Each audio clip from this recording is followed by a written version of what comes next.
It's time to decide the championship. What began at Daytona in February ends here this afternoon at Atlanta. It'll either be Bill Elliott or Rusty Wallace winning the championship.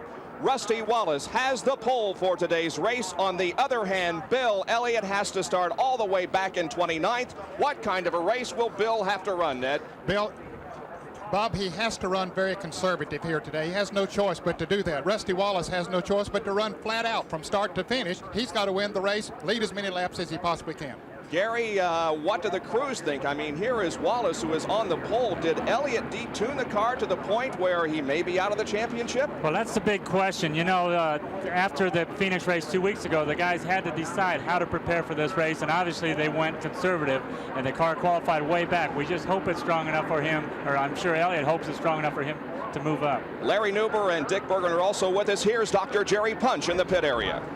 Well, gentlemen, it's truly ironic that a man who's won the most poles this year, started up front more than anyone else in Winston Cup racing, finds himself mired back in 29th starting spot. Now, he has one mission today, Bill Elliott, and that's to win the Winston Cup Championship. To do that, he must finish 18th or better in a 42-car starting field. You say, well, that shouldn't be hard to do. He's had 16 top 10 finishes in a row. Well, last time they were here in the spring, he finished 19th, hit the wall in turn 2, and exited early. If he duplicates that finish today, he will not be the Winston Cup champion. Rusty Wallace just may steal it. Let's go to Dick Berggren. Dick? Jerry, Rusty Wallace's strategy is simply this: run hard, run as hard as he can all day long. He's got the fastest car in the field. This is Whitney, the car that you've seen win previously on ESPN. They tested with this car. The crew is up. Wallace is up. They're light. They're aggressive. They think they can win. Larry Nuber? Dick, the first couple laps are going to tell us a lot. Rusty Wallace told me just moments before he was introduced that I have to win everything today, and that begins with the first lap. In my opinion right now, my chance to win the points means I have to lead the first lap. Then we turn to Elliott. Watch him very closely those first few laps. You're going to get a real strong indication just how he will run this race, how he handles the first 3 or 4 racing laps. All right, Larry, Rusty Wallace, the pole sitter. Dale Earnhardt will start outside of row number 1. Then Brett Bodine and Mike Alexander in the second row. As we look back through the lineup, Richard Petty starts in 20th position. He's actually the 3rd fastest qualifier, but he was a second-day qualifier.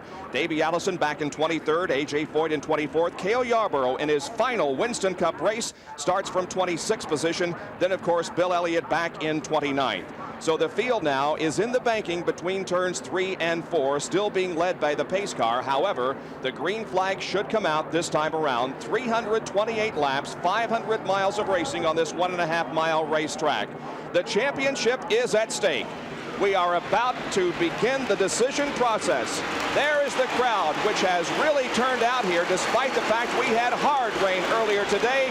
The green is out, and here we go. Watch Bill Elliott from the back of the pack to see what he does in these opening laps.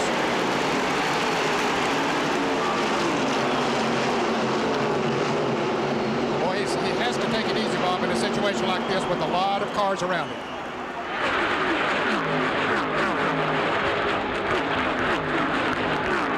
Dale Earnhardt is in the lead, but Rusty wants to lead this first lap because if he can do that, he can pick up 5 bonus points. That's very important to him in his quest for the championship. He is going to lead lap number 1. It almost looked like Earnhardt moved over up there in turn 3 and let Rusty get on the inside of it to lead that. But now it might have cost Earnhardt because he's dropping back in the field. Rusty Wallace is strong, though. It looked the same way to me. Of course, Dale and Rusty Wallace are very good friends, and it just appeared to me that Dale said, okay, Rusty, you can lead the lap and get the bonus points. It is Mike Alexander who has moved into second position now between Wallace and Earnhardt. Jeff Bodine runs back in 4th position, and Ricky Rudd is 5th as they come down for the second time. They have new pavement here at the Atlanta International Raceway. It was very fast. Rusty Wallace qualifying at over 179 miles an hour. One concern that they have today is tires, Bob. They, of course, ran a couple of days in practice here, but the rain washed it all away, and they will have a mandatory caution between lap 20 and 25 if the caution has not come out before then. Here's a great battle for 4th position. That's Ricky Rudd, Jeff Bodine.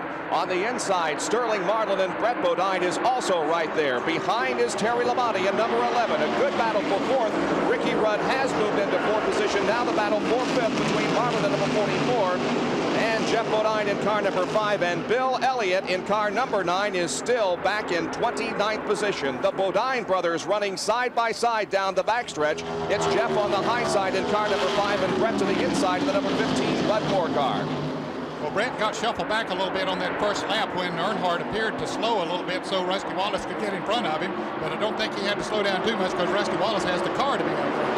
Also side-by-side racing there between number 17 Darrell Waltrip, the bright orange car, and the 6 Ford Strollite machine driven by Mark Martin. So 2 abreast racing here in the early going as we zoom in now and see that Terry Labonte in the number 11 Junior Johnson prepared Chevrolet and Brett Bodine are racing together. This is Terry's final race in a Chevrolet. Junior Johnson moving next year to the Ford. And look at Mike Alexander trying to take the lead away from Rusty Wallace. They make contact at the exit of turn number 4, and Mike Alexander goes into the lead.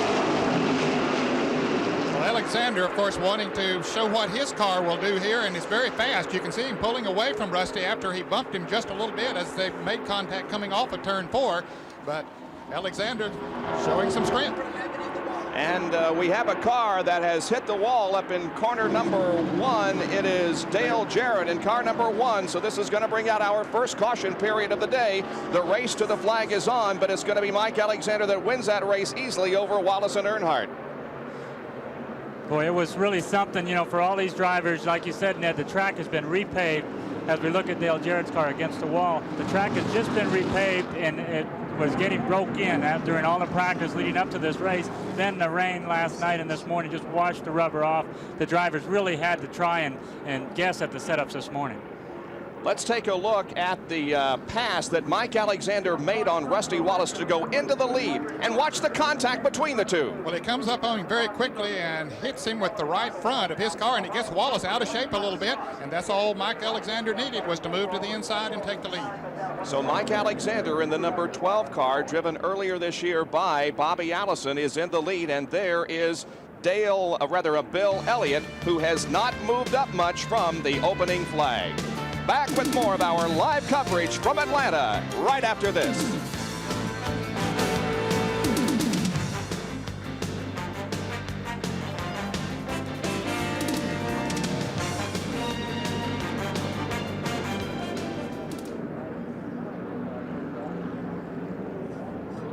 There was a car down on the inside up there. Could have been 34.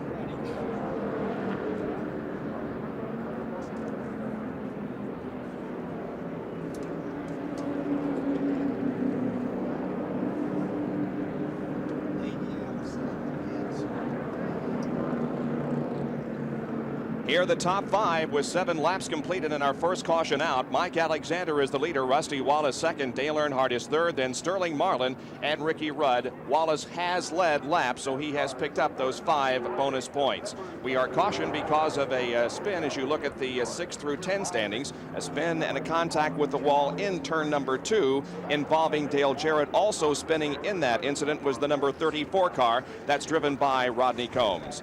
Our live coverage of the Atlanta Journal 500 from Atlanta International Raceway is being brought to you by Pontiac. We build excitement. By Quaker State Motor Oil. The big Q stands for quality. Always has, always will. By Goodyear Eagle Tires. Goodyear, because there really is a difference. And by Purolator, the first name in filters for Pure Oil now and Pure Oil later. It's Purolator. So the caution is out now, and we give ourselves a little bit of a breather after an exciting start to this race. Some contact between Mike Alexander and Rusty Wallace. Rather surprising move by Mike as he exerted himself and went into the lead, and then the spin up between turns 1 and 2. Dale Jarrett's car is still against the wall in turn number 2. Davey Allison has been into the pits at least one time, and here he comes again. So obviously there's something wrong with that car. Larry Newber reports. Bob, it's a cylinder. They haven't figured out exactly why they have lost a cylinder, but they're only running on 7. Davey came in make that 1 lap ago. Here he is on his second consecutive yellow flag lap. He shuts it off. They go underneath the hood. Robert Yates, of course, dives in the most deeply. And now there's a lot of smoke coming from it. The car likely is overheating. They're going inside the car toward the ignition box area, trying to find exactly what could be causing this problem that has caused them to lose a cylinder here in the early laps of this race. Well, Robert Yates has purchased that number 28 Thunderbird from Kentucky coal horse racing magnate Harry Ranier for the 1989 season, and Texaco has decided to continue sponsor with that car through 1991. Apparently they have found the problem, just a wire off in the engine of that car, and Davey Allison goes back on the racetrack in hopes of making up the lost positions. Back with more from Atlanta after this. We are back at Atlanta International Raceway, still under caution because of a incident up in between turns 1 and 2. Dale Jarrett into the wall and Rodney Combs spinning. We're inside the Cale Yarborough car now. We have 2 in-car cameras for this afternoon's race, and Cale is leisurely going around the racetrack as he is in his very last Winston Cup race after a very, very illustrative career. He's in 26th position right now, and this is the sand song for the Cale Yarborough racing effort. Our Hardee's Race Cam providing the pictures. Also, we have Rick Wilson with an in-car camera today, the Kodak Race Cam, and he will be providing pictures for us throughout the afternoon. Also, you can see that he's right behind Darrell Waltrip, and Rick Wilson is shown right now in 11th position. Darrell Waltrip in the 17 car is in 10th. Well, the first car out of the race here this afternoon is the number 97 that was being driven by Tommy Ellis. He was black flagged for jumping the flag and was brought into the pits, but the transmission jammed on him, so now he's out of the race, and we have a report that Dale Jarrett blew a tire, and that's what got him into the wall. Well, I believe that they were thinking about going green in one more lap, but now Harold Kinder, the official starter for the NASCAR Winston Cup division, says it will not be next lap when we go back to green. Here's Dick Berggren. Well, I'm keeping my eye on Mike Alexander because before this race, he said they had found some additional speed in that automobile. Now, he did not qualify right at the front of the pack, but he had a good qualifying effort. He said all week long they were troubled with the skip. And just before this race, they found the skip, and they're running on all 8 now. Alexander may win. He has never won here before. Jerry Punch? Well, Goodyear has a brand new tire here, and the reason they have a new tire is Mike Alexander's team came here with that race car on the Monday after Charlotte last month and did the tire testing for Goodyear. They were very comfortable, on top of which they brought their best race car. Many of the fans watching today have seen this car before. This is the car that Bobby Allison won the Daytona 500 with to open the season here in 1988. They feel very comfortable with the car, their tire setup, and they want to win it here today. Bill Elliott is in 28th position. He has moved up 1 from his starting position, but has not been moving up very steadily on the field. We mentioned that Mike Alexander is running all 8, and now Davey Allison is also back running on all 8 cylinders, as simply a spark plug wire came off that Ford driven by Davey Allison. That's why he was in the pits for a couple of times, but he's running okay now and is at the back of the pack.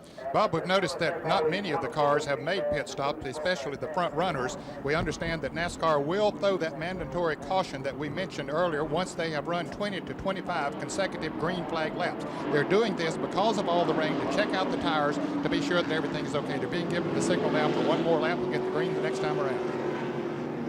So we have completed now 11 laps. We'll go back to racing on lap number 12. This is a 328 lap race, 500 miles on this 1.5 mile racetrack. There is the Bill Elliott crew. We visited them, or at least we visited their shops in Dawsonville on Tuesday of this past week for Speed Week. And it was a pretty much closed door situation. They just decided that they were going to concentrate and not allow any visitors. But the performance that Bill turned in qualifying was not very impressive, as he was the 22nd qualifier after the first round, and then a lot of them improved their positions in second round. And there is the Rusty Wallace team. On the other hand, when we visited them on Tuesday, they were very open. Their garage doors were open and all welcome. They feel very confident about this race and the preparations that they have made for it.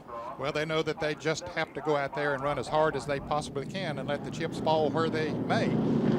They, of course, have to try to win the race, and their only chance of winning the championship is for Bill Elliott to finish way, way back.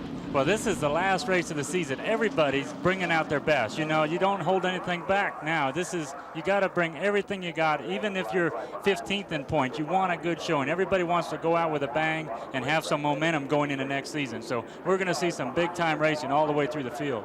All right, the pace car is in, and we're about to go green. H.B. Bailey is the car to the inside. He's already been lapped. The green comes out, and look at Dale Earnhardt squeezed between H.B. Bailey and Rusty Wallace as Dale Earnhardt has gone into second position now.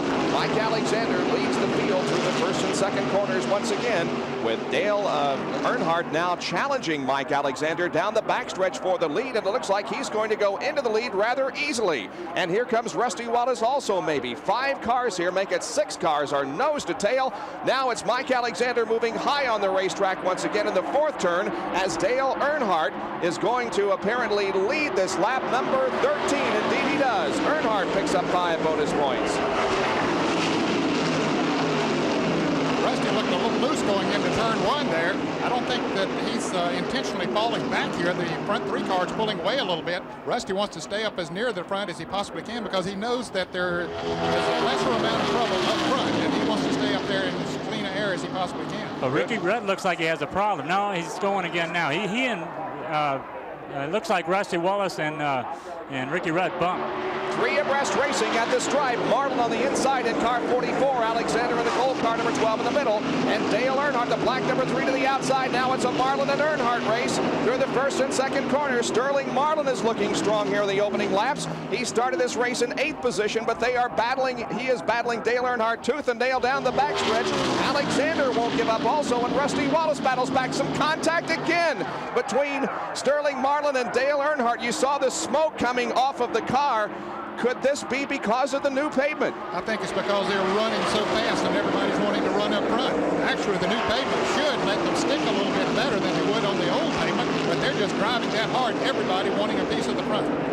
Alexander in number 12, Sterling Marlin in 44, and Dale Earnhardt in number 3 are battling for the lead down the backstretch while Rusty Wallace watches all of this back and forth spot. Now Dale Earnhardt shoots to the inside going into turn number 3 and temporarily takes over the lead once again from Marlin. Bob, we're seeing something happen here that we haven't seen in a long time in Atlanta, and it is because of the new pavement. The drafting is such a major factor here. Earnhardt was able to slingshot past those front cars. The speeds they're running today, the draft really comes into play. We're seeing drafting, and we're seeing a lot of side-by-side racing. There's no groove established here yet at Atlanta. There's no good spot to run, especially since the rain. You can run fast high, you can run fast low, 3 wide. We've seen a lot of good racing already. Yeah, there was no rubber really laid down, not much. And there is now even less because of the heavy rain that we had early this morning. It is Jeff Bodine in car number 5. There's Ricky Rudd in 26. The 17 car of Darrell Waltrip. All of these drivers are battling for position out there here in the early going of this 500-mile race. Ken Schrader in car number 25, the red car there, and also Lake Speed in 83 as we continue to pan back and look at the action in the middle of the pack. Well, we saw Ricky Rudd trying to pass Jeff Bodine a little while ago on the inside of the racetrack. He could never make that pass, but he passed him on the outside this time. I think that we're going to see the groove move up very quickly here today. First, second, and third right here. Dale Earnhardt leads them down. Sterling Marlin running second. It is Mike Alexander third. 4th position belongs to Rusty Wallace. And then this battle for 5th involving 2 of the Hendrick cars, Jeff Bodine and Darrell Waltrip. Bill Elliott, meanwhile, continues to move up, but it is a very slow process. Benny Parsons there running right ahead of Bill Elliott, as Benny is also in his final Winston Cup race ever. Bill Elliott is 27th on the grid right now, or 27th in the serial scoring, having moved up only 2 positions in the first 18 laps. As a matter of fact, when the green flag came out, Benny Parsons was behind him. He has let Benny pass it. They passed a couple of other cars, but he would like to see drivers like Benny Parsons in front of him. He knows that he's going to take care of himself up there and stay out of trouble as much as possible, and that's the kind of people that he wants to follow. Well, just imagine what Bill Elliott would do in this pack right here. If he was trying to hold on to his point lead, racing with this group as tight as they've been running for the front, he would be a lot more nervous, I think, up in this group than he is back there where he can afford to have a little space around him. Yeah, there's a lot of beating and banging going on up front here. Rusty Wallace's course has already been bumped twice. So So he has already found out how dangerous it is out there in a race, and he appears right now to just be hanging back a little bit, not letting the first three get too far ahead, but not really excited about racing with these guys here in the first 25 laps. Earnhardt leads, Alexander is second, Sterling Marlin third, then Rusty Wallace and Jeff Bodine, and here comes Mike Alexander to the inside of the racetrack once again to try to take over the top spot. Earnhardt, though, is going to hold him off in the higher groove. Dale leads, and now the second place battle. And I thought it was Sterling was going to make a move on Mike there going into the first turn, but instead they fall back into single file formation. Now Marlin shoots to the inside as Mike Alexander gets high on the track, and here comes Jeff Bodine in the yellow and white number 15, rather number 5, to go into third, and three abreast racing down the backstretch. Ricky Rudd comes along. Looking straighter down on the inside. Here's Darrell Walter. Mike Alexander going backwards. Something. I don't know if he has a tire going down or what's happening, but that car has lost its handle all of a sudden. Mike Alexander is dropping back as we go inside Rick Wilson's car as he follows Alan Kowicki. He's right behind this group of cars that are going for position. Now Sterling Marlin challenges once again Dale Earnhardt at the middle of the backstretch for the lead. Earnhardt on the outside and Sterling Marlin on the inside. It is Jeff Bodine also watching what's going on. Here comes Jeff Bodine in a strong move to the inside of the track. He moves into second. It's Marlin that now has the lead as they come down this for the stripe once again. Well, I said a moment ago that we was going to see the groove move up very quickly. Jeff Bodine has made a liar out of me right quick because he's really making the inside work for him. It's just like a burst of power that Jeff got on the low groove there. Everybody looked like they were trying to edge their way up, and then all of a sudden Jeff Bodine right down on the bottom, right by Earnhardt. Top qualifying speed, Rusty Wallace, 179.499. The previous record was 176.6, so they increased the speed about 2.5 miles an hour, apparently because of the new paving. We have a car in the pit area. That's Morgan Shepherd as we watch the action on the track. It is Sterling Marlin with the lead, but now here comes Jeff Bodine to try to take over the top spot, and he moves to the inside and does take over the lead momentarily. Mike Alexander, meanwhile, is coming in for a stop. Ned, you speculated he may have a tire going down. We'll see what the crew does as they go to work on the car. Bob, I would guess that maybe the tire has separated. They were concerned about that. Let's go to Larry Newberry in the pits. Maybe he can update. Well, right now, Ned, all the work is being done on the right side, and I'll tell you, I haven't seen any tire come off yet.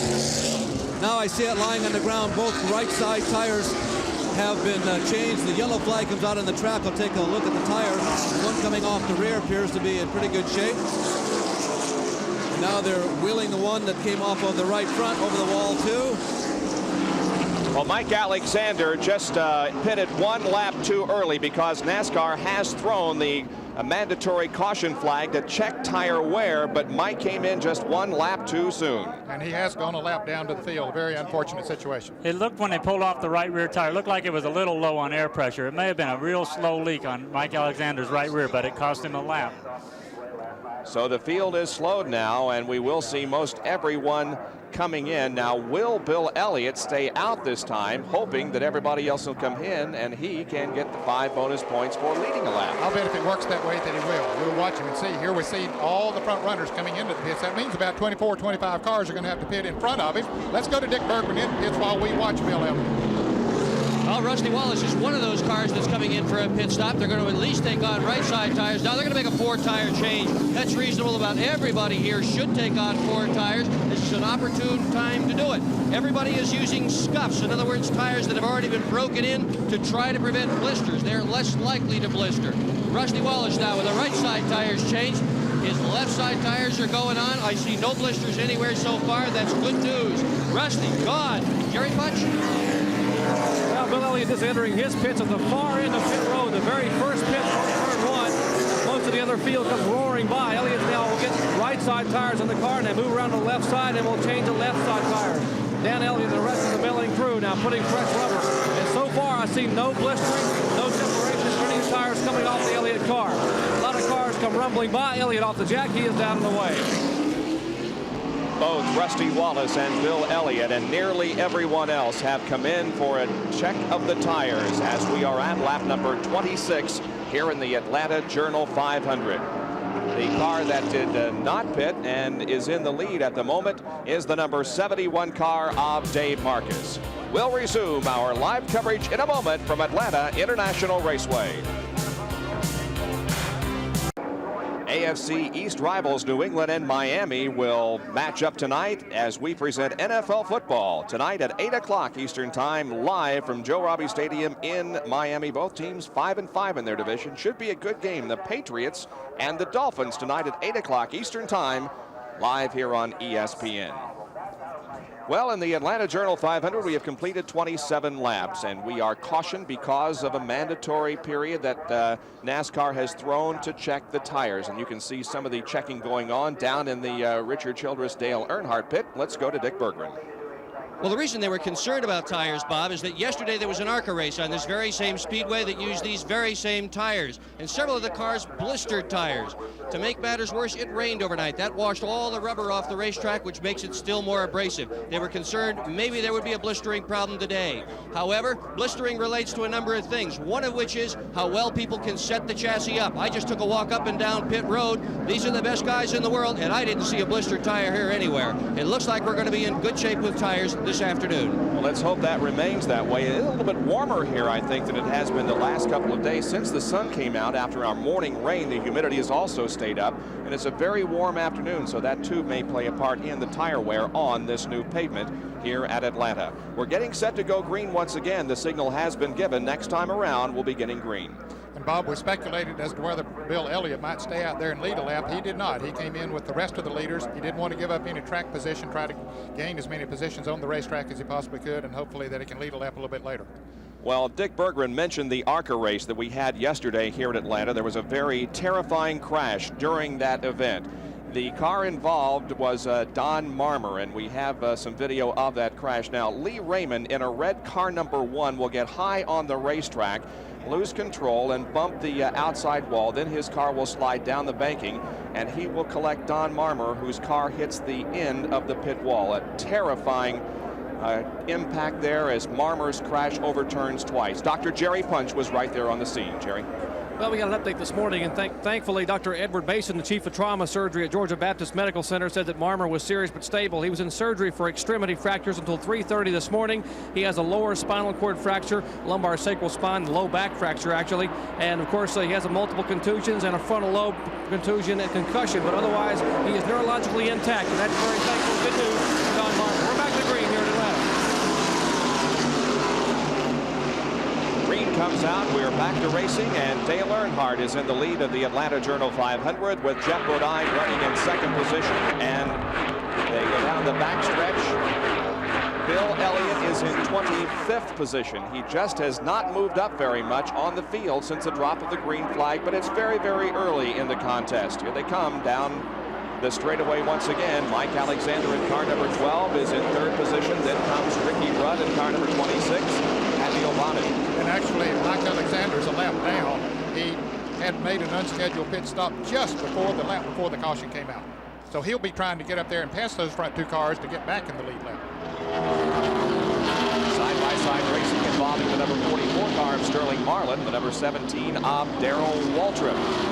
Marlin has been very confident here all week. He has run very fast in practice, had a good qualifying run as well, and he feels he's got a good shot to win his first Winston Cup race. Rick Wilson's in-car camera providing the pictures for us as he sets the car into turn number 1. Right ahead of him is the Xerox 4 driven by Alan Kowicki, the most recent winner in the Winston Cup circuit. See the cars do a little bit of bouncing as they go down the backstretch. I say down the backstretch. This track is fairly not too much uphill or downhill on the straightaways here. The straightaways are only a quarter of a mile long. Rick Wilson is in 11th position at the moment. Yeah, that's a good shot. There was a bump there going into turn 1. Now he's coming off as the second turn onto the backstretch. And here's Rusty Wallace continuing to move up. That's Mike Alexander, who is still trying to get his lap back. Racing alongside the second place car in the serial scoring, that's Jeff Bodine. Now Alexander positions himself between Dale Earnhardt, the leader, and Jeff Bodine in second spot. And here is Rusty Wallace, who is in third position. But you know Mike Alexander's running flat out right now. Rusty Wallace would like to keep a kind of space around him, you know, inside outside of the leaders, doesn't have a lot of, how'd you like to be right in the middle of this pack and be Rusty Wallace trying to win the championship, or Bill Elliott? Look at how close the traffic is right here. It is really, these guys are right on the edge of control in the turns, and plus they're that close. Ricky Rudd in the number 26 car appears to be dropping back a little bit. The number 11 car of Terry Labonte is right beside him as Rick Wilson has successfully passed both of those. But it appears as if there may not be, something wrong with that Ricky Rudd car as he's dropped back a few positions. I would say the set of tires they put on it, perhaps the stagger is not quite the way that he would like for it to be, and not handling quite as good as it was earlier when we saw him up near the front there. We see Terry Labonte now about to move by Ricky Rudd. Can't quite make the pass. Now he drives into the turn a little bit deeper and does indeed make the pass. Here comes Davey Allison. You remember he was in the pits early in the race because of a loose spark plug wire. They got it fixed, and that car is at full song. Obviously, he's racing now with Terry Labonte in car number 11. That's 25, Ken Schrader there behind Ricky Rudd. The lead continues to be held by Dale Earnhardt of the GM Goodrich Chevrolet car number 3. The number 12 car of Mike Alexander is a lap car trying to get his lap back. Back with more right after this. Welcome back to Atlanta International Raceway in the Atlanta Journal 500. The deciding race of the Winston Cup for 1988. Will it be Rusty Wallace, who is running in 4th right now, or will it be Bill Elliott, who is back in about 26th position? Benny Parsons is in the pit area. It looks like it could be a terminal situation, although Benny remains in the cockpit. 525 Winston Cup starts, but this is his final one. Next year, Benny Parsons joins ESPN as a regular member of our Winston Cup broadcast crew. And while we'd hate to see him leave his job as a race driver, we welcome him to the broadcast team for 1989. Mike Alexander had his lap back a few laps ago while we were in break, but then lost it again. Now he's trying to get it back for the second time, and he does. Mike Alexander gets back on the lead lap, but he's loose and almost spins right ahead of Dale Earnhardt, and they touch as they exit turn number 2. Alexander went in the corner just a little bit too hard after getting by Dale Earnhardt, and the back end of the car broke loose. And here's Jeff Bodine. He's going to mix up, and look at Rusty Wallace. Boy, he's throwing caution to the wind and just coming out there mixing up with it. Rusty Wallace has to let it all hang out. It's do or die this afternoon. He wants very much to win the Winston Cup, but he can only do that if he performs well, and Bill Elliott has a bad day. So Rusty Wallace is keeping himself up front as much as possible and trying to get into position to win this race. Benny Parsons is back in the race as we watch the action on the track, and Earnhardt tries again to put Mike Alexander a lap down. Dick Berggren reports from the pit road. Well, the problem with Benny Parsons' car, Bob, was just a battery cable, and they fixed that battery cable. He's gone. He should be able to run as fast as he was running before this. Unfortunately, he's now 2 laps down. So Benny Parsons returns to action as the action up front involves the number 12 car of Mike Alexander, the 27 of Rusty Wallace, and there's Sterling Marlin once again in 44. Let's go to Dr. Jerry Punch, who has an update on Ricky Rudd. Remember, we saw him dropping back a few laps ago. Jerry? We're with Larry McReynolds, the crew chief. And Larry, your driver is dropping back a little bit. What's the problem? Well, we don't know if we got a tire going down or what. We just told him to back his pace down. Hopefully this early in the race will get us a caution. You know, I've told him to be his own judge. If it gets too bad, get on in here and we'll change it. But other than that, we just tried to get him to back his pace down to see if we can get a caution. Ricky Rudd trying to nurse this car for a few more laps, hoping for a yellow flag. I think that when you look ahead to the 1989 season, guys, this has to be one of the teams that you've got to think is going to be really strong, with Lou LaRosa joining them as engine builder for 1989.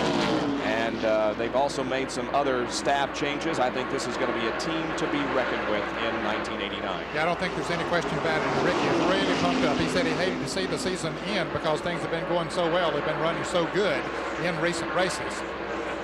Well, I've never seen the field shuffle around so much as we've seen here. Look at Dale Earnhardt. Looks like he has a comfortable lead. A few minutes ago, somebody else was up front. Here's Davey Allison. He's been moving up steadily. He's getting very close to the front. He really has been moving up, Garrett. He, remember, had made pit stops on the first caution that was at the rear of the field, and now he is up there in the top 5 or 6 position. In fact, he just moved into 5th position. He might be the fastest car on the racetrack.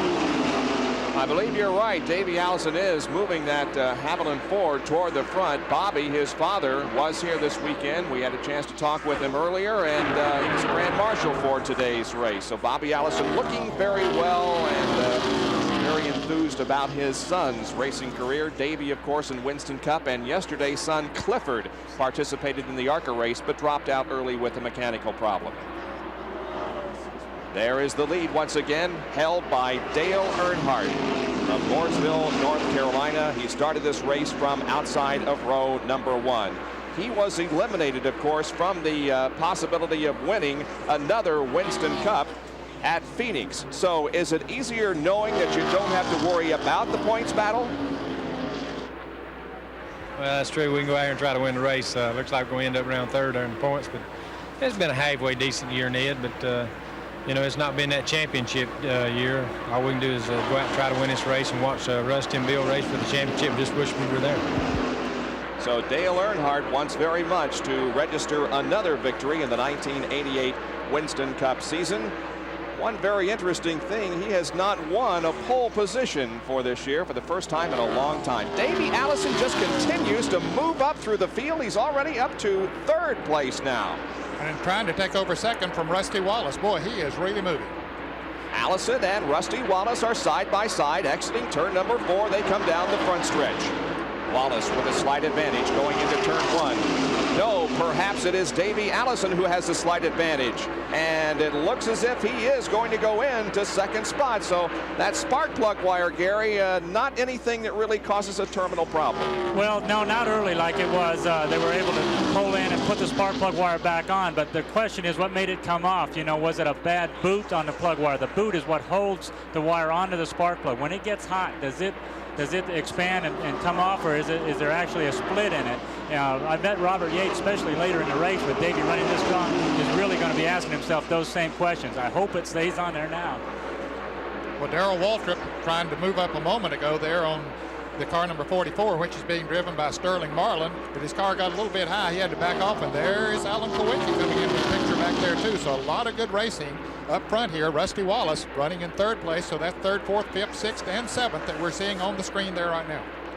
Just some great racing here in the first 49. Make that 50 laps of the 328 lap Atlanta Journal 500. The race that will determine the championship. And we'll be back with more of our live coverage after this.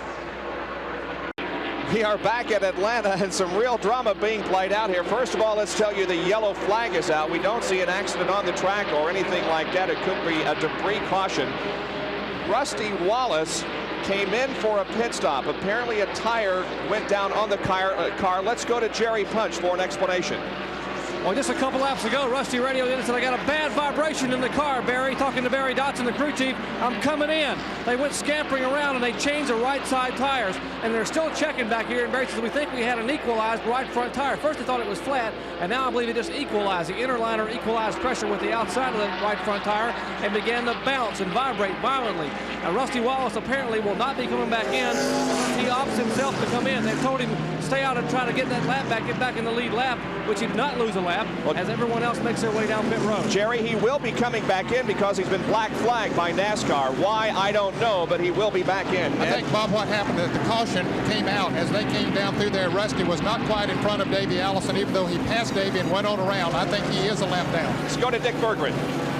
The leaders are in the pit, and the first of those, the lead is going to be Dale Earnhardt. Davey Allison is still here. Rusty Wallace is stuck on the racetrack. What a round of pit stops this has turned out to be. The complexion of this race, this championship, has just changed dramatically. Well, we've seen Rusty Wallace down before, though. We've seen him down 2 laps, come back and win 3 races in a row. So who knows? Here's Bill Elliott in the pits. Bill had positioned himself about 24th back there in the field and was just riding in clean air, not getting too close to any other driver on the racetrack. That's what he has to do, is drive conservative. Well, there's a lot of confusion, but what really happened, Rusty Wallace made a pit stop, and he pulled out right behind Dale Earnhardt, who was the leader. He went right to the yellow came out right away. Rusty thought he made it, but he didn't make it. NASCAR put him back behind the pace car. Rusty's still a lap down. Let's go to Jerry Punch. And they are not happy campers about it down here in the Kodiak pits as Rusty makes his way back on pit road. Barry Dodson and, of course, Raymond Beadle, the car owner here, watching the work on the cars. They take the left side cars off the Pontiac and they roll them back up. Jimmy Maycar puts the left front tire on. Barry Dodson is looking underneath the car. He will handle a jack. as John Dotson has the left rear. He is down and away. Routine caution flag stop, but unfortunately, he still is 1 lap down. He's made up laps before, though, as Ned said, and he has that job in front of him again. Being stopped there at the end of pit road by the NASCAR official, so he will not gain a lap. And now they release him to join the reformation of the pack as we'll get set to go green here in just a few moments. We're glad you could join us on this Sunday afternoon live from Atlanta and the Atlanta Journal 500. Back at the Atlanta International Raceway for the final race of the 1988 Winston Cup season. Rusty Wallace will have to get a lap back. He lost it. We're going to show you a replay, and we're going to freeze it at the line to show how close it was of Rusty getting that lap back. Well, Davey Allison was leading the race. He's the car number 28 on the inside as they were coming up on Jimmy Horton at number 80. And you can see that Rusty Wallace is just a couple of feet behind Davey Allison as they crossed the start-finish line. They were getting the caution flag right then. So that's the reason that he was a lap down. Let's go to Jerry Putch, who's in their pits. Well, Harold Elliott is the engine builder for the Kodiak team, and Barry Dotson, the crew chief, is busy discussing this situation with the NASCAR officials. And Harold, from your eyes, what happened? What did they tell you happened out there? Well, they picked us up as the leader, but we had just pitted because we'd equalized the right front tire, Jerry, and Davey Allison was the leader, and we clearly beat him back to the stripe by about 3 or 4 car lengths, and they picked us up as leader, which was the wrong car. And they're trying to unscramble it and look at the film, and I think when they do, they'll see that we're indeed in the lead lap. Well, that's what Harold Elliott and the Kodiak crew feel. They have that replay camera mounted inside the scoring stand at the start-finish line, and Timmy Arp, the NASCAR official, has been radioed. He is looking at the replay, so they have a video replay of exactly what the fans saw at home on ESPN, and they will decipher exactly where Rusty goes. Well, I've been in that position so many times. You see the Barry Dotson and the crew in the pit area. They're beyond the start-finish line. From their viewpoint, I'm sure it looked exactly like they were way ahead of Davey Allison. But when you're right on the line like our cameraman was, you can see it. It has all has to do with the angles. We're under our third caution period of the afternoon with 58 laps completed out of 328 in this 500-miler from Atlanta. We'll be right back. Speed World today from Atlanta International Raceway, located about 20 miles south of Atlanta, Georgia, for the final race of the 1988 Winston Cup campaign. It'll either be Rusty Wallace or Bill Elliott winning the championship this afternoon, and we'll have all the action for you here on ESPN. We're about to go back to green now. Rusty Wallace is the car there on the inside as they come down. He is a lap down, but will try desperately to get that lap back, as the leader of the race is the 17 car driven by Darrell Waltrip. Here comes the green flag, and we are back to competition. Looks like that Darrell has a pretty good jump on the field as they go into turn number 1. Rusty Wallace definitely wants to get in front of that car, but has not at the moment. And it looks like one car is going to be black flag. I think it's Phil Parsons in car number 55. Apparently he accelerated a little too quickly before the green flag came out, and he'll have a stop and go penalty.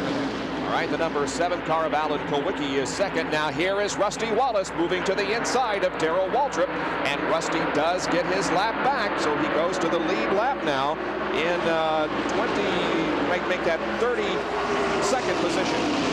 Now he needs a caution flag to be able to come all the way around, and he might just get it right here, right now.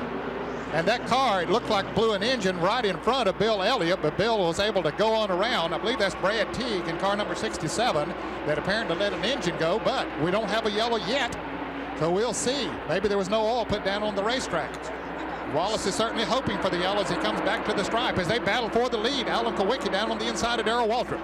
No yellow flag, however, as Harold Kender does not reach for the yellow flag, and so we remain under a green situation. The number 12 car of Mike Alexander also tries to get back on the lead lap. We go inside Rick Wilson's Kodak Oldsmobile. And while we watch him follow Jeff Bodine, Phil Parsons did come into the pits for a stop-and-go penalty for accelerating a little too quickly. He's back out. He stayed in the lead lap. Alan Kulwicki is the leader of this race. He's the 3rd car in line there. Wallace at the front of the line has his lap back. Mike Alexander, 2nd place, has his lap back. Alan Kulwicki leads this race in car number 7, and the 17 car of Darrell Waltrip runs 2nd. Now here comes the 3 car of Dale Earnhardt up to challenge for that spot, and Sterling Marlin is also right there in 44. Boy, there's been some good racing here. appropriately so, the last race of the season. They're just letting it all hang out. Now Sterling Marlin works inside of Darrell Waltrip coming out of corner number 4, battling for that second spot. Now Dale Earnhardt looks like he had thoughts of making it a 3-wide race going into corner number 1, but he falls back into single file formation. Now moves to the inside of Darrell Waltrip and goes to 3rd. Ernie Irvin there, car number 2, also in the thick of the battle. However, he is not on the lead lap. Well, just a few laps ago, we had a close call for Bill Elliott as apparently an engine let go on the 67 car. Brad T. 64 rather, of Brad T. He's on the outside of the track. You can see the smoke coming from him as the red car, Bill Elliott, down on the inside. And boy, does he move down quickly out of the way of that car. And I'm sure he had a few anxious moments right there when he saw that smoke coming from the car directly in front of him. So the number 64 Tiger Sauce Hardy Chevrolet of Brad Teague experiencing some problems, but Bill Elliott lived through it. Back inside the Rick Wilson car as he moves alongside the 11 machine of Terry Labonte, and they go down the backstretch. Wilson running very good here this afternoon in the Kodak car, but Terry Labonte trying to come back. You can see them jockeying for position. There's Darrell Waltrip up in front of them. See the cars skittering as they go into the corners. They're all right on the edge. Every car you look at looks like it's in a drift right on the edge of control. All of this whole pack right here, if you watch them as they go through the turns, they're all just barely hanging on. Everybody is flat out in this pack. I can see where Bill Elliott would really be more content running back where he's running in more of a safer condition. Well, they've certainly been fighting for those front positions up there. Terry Labonte trying to move on the inside of Darrell Waltrip, but he couldn't make that pass work. Number 83 car of Lake Speed has slowed suddenly here on the straightaway. And look at the Budweiser car's rear end kind of gets skitterish. And look at this 3 abreast racing here. The 26 car of Ricky Rudd appears to be back at full song. Yeah, I think he just had a mismatched set of tires on that car, and then once they made the pit stop, he was able to get a better set on it, and he's back in the thick of it again. Kyle Petty in the Citgo Ford also in the screen there. This is 9th, 10th, 11th, 12th, and 13th as the battle goes on. There's Michael Waltrip in the number 30 car, the Country Time machine, being right now in 12th position. But you guys think Bill Elliott was really anticipating that hard racing early in the race in the front of the pack? You know, we've all talked about how dangerous it is for Bill Elliott to start in 29th position. But look at this pack up front. All these guys have been running so tight all day. And back there in the 25th, 28th, 29th spot where Elliott is, it's been kind of a cakewalk. You think Elliott anticipated that and intentionally started back there? Well, I'm not sure that it intentionally did it, Gary, but I'll bet that he's sort of glad now that he did start back there, because it is safer back there, I believe, than where if he had been up front. Now, right now, we have 6 cars that are already out of the race. Every car that falls out is working to Bill Elliott's advantage. We saw Lake Speed slow a little bit ago. Don't know if he went into the garage area. In fact, he did just now go into the garage area. He will make 7 cars that are out of the race, so that's working to Bill Elliott's advantage. One thing we have mentioned is the fact that Bill has to finish 18th or better to win the championship. But remember, this is a sliding scale situation. That's given the fact that Rusty Wallace is winning the race or finishing up front. If Rusty has a bad day, then Bill can finish way down and still win the championship. Right, and it could be more than 18 positions if you get farther down, because, as you say, the points are based on a sliding scale, getting down to 3 points per position after you get down about 15%. And there is Bill Elliott, car number 9, running behind the 31 car of Jim Sauter. You just really can't feel that Bill Elliott is enjoying himself. Sure, he's thinking that he's going to win the championship, but I know that he'd like to mix it up and be up there in the front of the field. Larry Newber has more on Bill Elliott. Bob, I agree with you. I don't think they have the setup they want. I don't think they're comfortable at all. I asked Ernie about 5 laps ago, hey, are you guys showing us everything that you have, or are you holding back? He just looked at me, he thought a second, and he smiled and he said, that's for you guys to find out. I nosed around and talked to some other crew members and said, hey, what's going on? And nobody is talking. But I'll tell you what, I've been watching Bill. He's been racing with Benny Parsons and A.J. Foyt off and on all day long, and both of those people are ahead of him again, and seemingly he cannot catch them. Now, yeah, he could be waiting, but you know what? I don't think he has the car underneath him right now. Well, if Rusty Wallace should have more problems, Larry, that would be the time that we really would know whether he has more more car than he's showing us. I personally believe that he has a little more car than he's showing us right now, but time will tell. And again, we remind you that Rusty Wallace did lose a lap when he came in for an unscheduled pit stop. However, he is still on the lead lap as he got it back. Now here's Rick Wilson in car number 4, the 2 of Ernie Irvan, the 25 of Ken Schrader, and the 26 of Ricky Rudd as they battle for position. And that number 2 car, Ernie Irvan, is one of the contenders for the Champion Spark Plug Series Rookie of the Year for 1988. And the other contender, Ken Bouchard, did not make the field for this particular race. So that title is being settled here today as well. But there are not only points that they win on the racetrack, there are points that are voted on after the race by a panel that will give points to either or both of those drivers. And that's what will really determine the rookie champion for 1988. There you can see the point standings. Bouchard with 193 didn't make the show. Ernie Irvan with 188. Brad Knopfsinger and Jimmy Horton also in contention for the rookie standings, but it looks like that Ken Bouchard and Ernie Irvan will have the final vote of the panel. Now it is number 7, Alan Kulwicki, that leads this race with Sterling Marlin in car number 44 running second, and Dale Earnhardt in number 3 running in 3rd position. Let's go to the pit area for this conversation with Lake Speed. Well, Lake, did you lose the motor in the car? Yeah, I'm afraid so. You know, that Wins Kmart Delco battery Olds was running to the front. We had a little problem while I was running up front there. The throttle was sticking wide open, and I was in a little hurry, but we came in at that caution and got it fixed. We were coming right back to the front again. I think we'd have had an awful good day today. Now, this team is looking for a new sponsor for 1989, and they are a front-running team, and they were running well. Unfortunately, they will not win this one. Lake Speed, the winner of a televised race on ESPN at Darlington earlier this year, has retired his car for the 1988 season. Well, we've had a change of position. It is Sterling Marlin in car number 44 that now leads, and he's being challenged by Dale Earnhardt in number 3 as Alan Kulwicki, who was the leader, has dropped back to 3rd.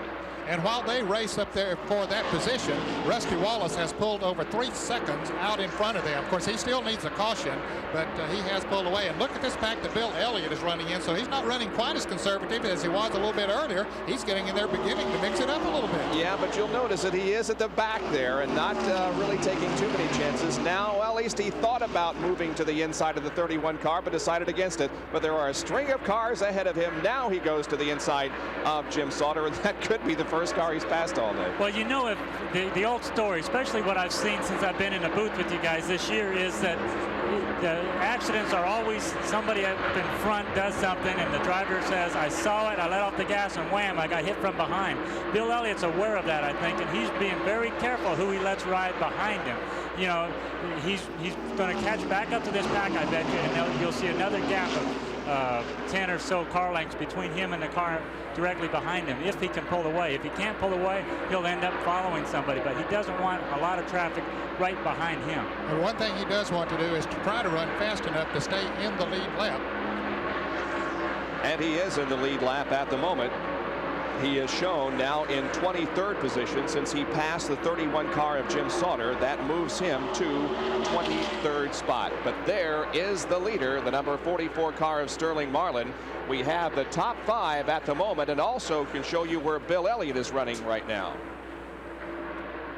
Bob Jenkins, Ned Jarrett, Gary Nelson, Larry Newber, Dick Berggren, and Dr. Jerry Punch back at Atlanta International Raceway for the Atlanta Journal 500 final event of the Winston Cup season for 1988. The leader, the number 44 car of Sterling Marlin. Second is Dale Earnhardt, and now we go back to this 3rd place battle, and it involves number 7 Alan Kulwicki and Davey Allison in car number 28, and Allison still has that car running very well after his early problem. Yeah, he went in the last caution, went into the pits leading the race, Bob, but apparently they did a little extra adjusting or something on the car. He had a little longer pit stop than some of the others, but he's beginning to come back up through the field pretty good. Now you can see how far they are behind the front-running cars. Now, a moment ago, we mentioned that Rusty Wallace was 3 seconds ahead of the leaders. That has been closed down considerably. Rusty is not running quite as fast as, in fact, Mike Alexander has passed him. So the leaders are only about 1.5 seconds behind Rusty Wallace now, putting him a lap down.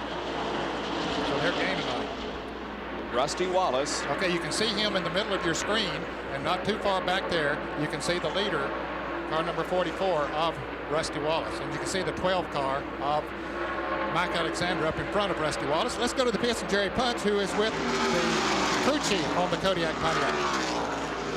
Well, Ned, Barry Dotson here was talking to Rusty a few minutes ago, and Barry, you guys didn't seem to be that concerned when you lost a lap. In fact, you were smiling a little bit. What was the conversation like between you and Rusty? Well, first of all, we had to look at the instant replay to see that Davey did just beat us back. I told Rusty, I said, we're 1 lap down now, buddy. We're ready to go.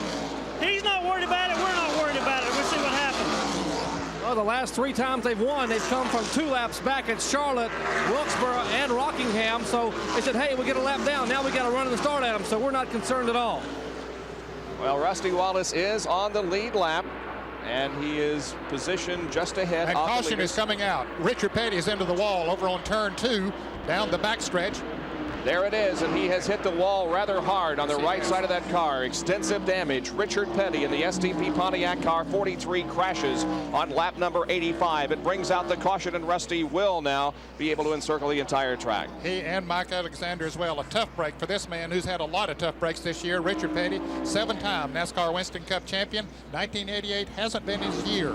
He's going to finish out of the top 20 in the point standings for the first time in the Lord only knows how many years. It's been a long, long time since he has finished out of the top 20 in the point standings. And as you say, Bob, he has hit the whole wall hard because it has knocked that right front way. Boy, that car is narrowed up, especially on the right front. I know Richard, I can see him moving just a little bit around in the car, but he definitely got his bell rung on that one. He came into the race 22nd in the point standings. His best finish of the year was a 3rd at Richmond, the 2nd race of the year. Jerry Punch has this report from pit road in the Sterling Marlin pit. Well, Sterling Marlin, the current leader, brings the Piedmont Airlines Oldsmobile down pit road. They will change right side tires and clean the windshield. Jake Elder and the crew in the swan song for Piedmont Airlines. Dale Earnhardt is also in. They will get left side for Earnhardt and for Marlin, getting 4 tires for both these cars. Still on Dale Earnhardt now, watching the Good Race Chevrolet crew. Marlin's car down off the jack. He is away. And Earnhardt's car down and away, too. Good pit work for both Earnhardt's crew and Sterling Marlin. Richard Petty appears to be okay. He's climbing out of the car under his own power, shaken obviously from what appears to be a very hard impact with the wall in turn number 2. Bill Elliott is also in for a pit stop. They're changing rubber on the left side of that car. There is Rusty Wallace, who is just about to complete his pit stop. Jerry Punch is right there. They are hustling in the Rusty Wallace pits. Barry Dotson and the crew trying to get 4 tires, and they are really in a hurry trying to get him back out. They have changed right side tires and now left side tires to keep an eye, make sure all the lug nuts go on. He is down and away. Great pit stop here for that crew. Rusty Wallace moves back out onto the racetrack during this 4th caution period of the day. That was a risky move for Rusty Wallace. He just got his lap back, and he pitted on the same lap with the leaders. That means he really should have. Most times when you get your lap back, you go an extra lap to get caught up to the pace car. Rusty Wallace and his crew said, heck no, we're running this thing flat out. We're not worried about it. We're going to have a good pit stop, and they did beat the pace car. The yellow flag was also good news for the number 28 car of Davey Allison. He had a flat right front tire, but it's fixed now, and he's back on the track. Back at Atlanta, you're watching Cale Yarborough under the caution as he confers with his crew. The pictures from the Hardee's race cam. Cale Yarborough in his final race. We urge you to be with us for Speed Week. A week from this coming Tuesday night, we have Cale, Benny Parsons, and Buddy Baker in a special show that we did at the Lovejoy Plantation last Friday night that we know you are going to enjoy, talking about some of the good times from Cale, Buddy, and Benny's careers. They have certainly had 3 great careers. Richard Petty has crashed over in turn number 2. That's the reason for our caution period. And it was a very serious crash. It did involve the right side impact, but Richard got out of the car okay. And of course, that very bad crash yesterday during the ARCA race. A couple of rule changes related to safety for 1988. More in this Track Fact with Dr. Jerry Punch. Track Facts are brought to you by the Robert Bosch Corporation, makers of Bosch Platinum, the ultimate spark plug. From time to time, we at ESPN have shown you some of the newer innovations that take place inside the cockpit of a Winston Cup car. Now, most of the time, they've been creature comforts, like the thick padding heat shields on the floorboard and the fans that blow air on the driver's legs and feet. But let's show you 2 more safety features today. Now, these are optional this year, but will become mandatory according to NASCAR in 1989. They are these long leg extenders here beside the seat. After Bobby Allison's accident this year and Neil Bonnet's accident last year, in which both of them had shattered lower legs, these seat extensions will help protect the extremities for next year. And a very important bar, this bar here is called the Foyt bar, after A.J. Foyt, who ran it for many, many years, realizing how safe this bar was. This bar here is attributed for possibly saving Rusty Wallace's life. When Rusty's car was barrel rolling in Bristol, Tennessee, it was hitting up here and also hitting back here. This bar that connects the upper part of the roll cage kept this front part of the windshield from caving in on Rusty's helmet during those violent rolls. This bar will become mandatory in NASCAR in 1989. NASCAR continuing to update the insides of the car to keep them safer. And there's a good look at the inside of Rick Wilson's car, the Kodak Oldsmobile, as we are under our fourth caution period of the afternoon at Atlanta with 89 laps completed. We'll be back with more of our live coverage. We are still under caution from the Richard Petty crash over in turn number 2. That car is off the racetrack, and Harold Kinder had given the field the one more lap signal, but now displays the yellow once again, but indicates this time that we will be going back to racing the next time around. 91 laps have been completed here in Atlanta, and Larry Newber has been watching this most recent round of pit stops and can report to us from Pit Central. Larry? Well, as you can see, all the leaders come in on lap number 86, and Sterling Marlin getting in and out in very good fashion. The big loser, seemingly, on this round of pit stops was Davey Allison, who came in running second, comes out in 5th position. Dale Earnhardt pretty much holding forth on his own. You see the comparison of our 2 point contenders, Bill Elliott and Rusty Wallace. Elliott jumping up into 17th position. Bill Elliott puts himself into that 18th position, that magic number that he needed to finish to win the points championship. So the Elliott crew doing very excellent work down in the pits. Now, I've just come down from the Alan Kawicki pit area, and I've talked to crew chief Paul Andrews, and they've got some problems down there for the second time today as we look at Bill Elliott, who's motoring now in 17th position. For the second time today, Alan Kawicki has come in with a tire problem. At first, they thought the first tire might have been damaged by debris. Turned out to be a blistered tire, and during this yellow flag he came in with another left rear tire. Remember, everybody's saying that this track is tight, so that's not so unsurprising that the left rear tire went. But Alan had the crew describe to him the appearance of the tire, and he said it wasn't really a blistered tire in the traditional sense. Here is a tire that had an air bubble when it was made in the mold, and it actually came apart, leaving a strip about 6 inches long. We're going back to green flag now. We've had 14 different winners this year. That's a modern day record. And the most important thing is that Jim Sauter, who is leading the race right now, becomes the 44th different driver to lead this season. But it looks as if he's going to be passed here by the number 44 car of Sterling Marlin. The number 2 machine of Ernie Irvin is also a lap down. In fact, he is 2 laps down. So here comes Sterling Marlin. He now goes into the lead, taking it from Jim Sauter in the pink number 31 car. The 17 car of Waltrip is second, and the man on the move is the number 28 car, driven by Davey Allison, who has been very strong all afternoon since his loose spark plug wires. Well, as Larry Newber pointed out, he came in running second, went out running 5th, but it doesn't take him too long to get back up to the front. But here's another man that likes to run up front. That's Dale Earnhardt in the car number 3 on the outside of Davey Allison. They'll probably split the car number 36. No, Davey decides not to go on the inside. Earnhardt just takes the outside and moves around. The car number 36 of H.P. Bailey.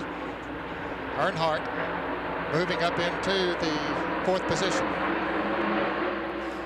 Boy, heavy traffic. Look at that. All of them coming off the turn, all of them right on the ragged edge, and then you throw in a few that are laps down that are kind of trying to get out of the way, but they can't do a lot. Everybody's got to kind of race around them to move up in position. Rick Wilson in the Kodak Oldsmobile is running in 11th position. He is right behind the Citgo Ford, driven by Kyle Petty in 10th, as they too work the slower traffic. You can hear he has to decelerate just a little bit as he goes into the turn, and then he just plants his foot to the floor and accelerates as he moves around the car of H.P. Bailey. Bailey is running 1 lap down to the leaders. He lost a lap early in the race, but since then has been able to stay only 1 lap down. 13 lead changes among 11 drivers in the first 95 laps of this race. The leaders have been Wallace, Alexander, Earnhardt, Marlin, Jeff Bodine, Marcus, Davey Allison, Jimmy Means under caution. Also Darrell Waltrip, Alan Kawicki, and Jim Sauter. The lead held right now by the 44 car of Sterling Marlin as we're back inside the Kodak Oldsmobile of Rick Wilson. Bill Elliott Elliott continues to just circle the racetrack, not particularly interested in racing anyone. You notice he's on the lower, the inside groove, the slower groove, running down there with Benny Parsons, who is 4 laps down to the field. Bill Elliott is not a race driver today. He is more or less going for the championship, and here is a battle among the leaders. Sterling Marlin still leads, but here comes the black number 3 of Dale Earnhardt. Darrell Waltrip is also right there, as is Davey Allison. They're nose to tail down the straightaway into turn number 1. The 17 car of Waltrip looking for 3rd spot, but he's looking for 2nd, but he falls back into single file formation. Now Davey Allison takes a look at 3rd spot as they streak down the backstretch. Allison, of course, driving the Ford number 28 is the car number 44 of Sterling Marlin, who has also shown a lot of strength here today. Leads Dale Earnhardt, but now Earnhardt in the black number 3 trying to make a move, but he can't quite get down there. The grandstand audience is on its feet. I don't think it's been seated more than 5 laps during this entire green flag period that we've had, as the racing has just been tremendous. The 44 of Sterling Marlin is the leader. The 3 of Dale Earnhardt is 2nd. The 28, or is it the 17? The 17 of Darrell Waltrip is 3rd, and the 28 of Davey Allison is 4th, but it's a great battle for that 3rd position. Allison is on the inside and Darrell Waltrip on the outside. Allison picks up the spot, and look now, we're going to have a battle for the lead, as here comes Dale Earnhardt to challenge Sterling Marlin. They go into turn number 1, and Dale Earnhardt has the lead. Boy, isn't that some close racing? Look at back here, the 27 car of Rusty Wallace and the 9 car of Bill Elliott on the outside. Now we have a 3 abreast race for the lead. Allison on the inside. Will he get the lead going into 3? Yes, indeed. Davey Allison moves into the lead with Earnhardt 2nd and Sterling Marlin 3rd. Now we see Rusty Wallace in the 27 car. It's Harry Gant in 33 and Bill Elliott in number 9, along with the 75 car of Neil Bonnet, as the 2 who are going for the Winston Cup Championship are running together now on the racetrack. I believe Bill Elliott's running faster. He's running more aggressively now. He's taking a look at the number of cars that are out of this race, which has cut the numbers down on him, and so I believe he's running a little bit harder. In the first 100 laps of this race, Bill Elliott has not led a single lap. Rusty has led on 4 laps. Neither is in a position to pick up the bonus for leading the most laps at this point. Davey Allison sure looks like he's been putting himself in a position. He's fallen behind with a plug wire, fallen behind with a slow pit stop, but every time he's fought his way right back to the lead, and Dale Earnhardt doesn't give up that lead too easily. So I think Davey Allison looks awful strong at this point. Davey Allison, a 2-time winner this year at Michigan and at Richmond. Back again we go into the pack. There you can see Wallace in 27 and Bill Elliott in 9. Now they're right together on the racetrack.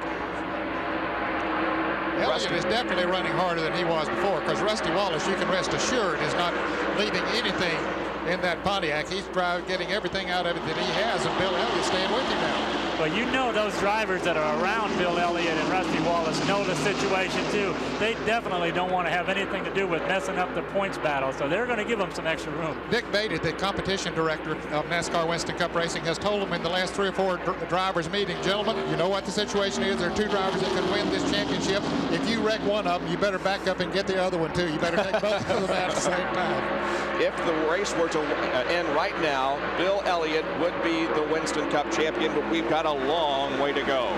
Only 103 out of 328 laps have been completed in this race.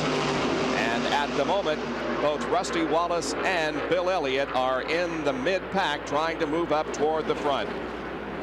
I really believe that Bill Elliott is going to be a factor in the run for the win in this race before it's over. I think in the last 100 miles or so of this race, I believe that man is going to be in contention. Now that's just a wild prediction on my part.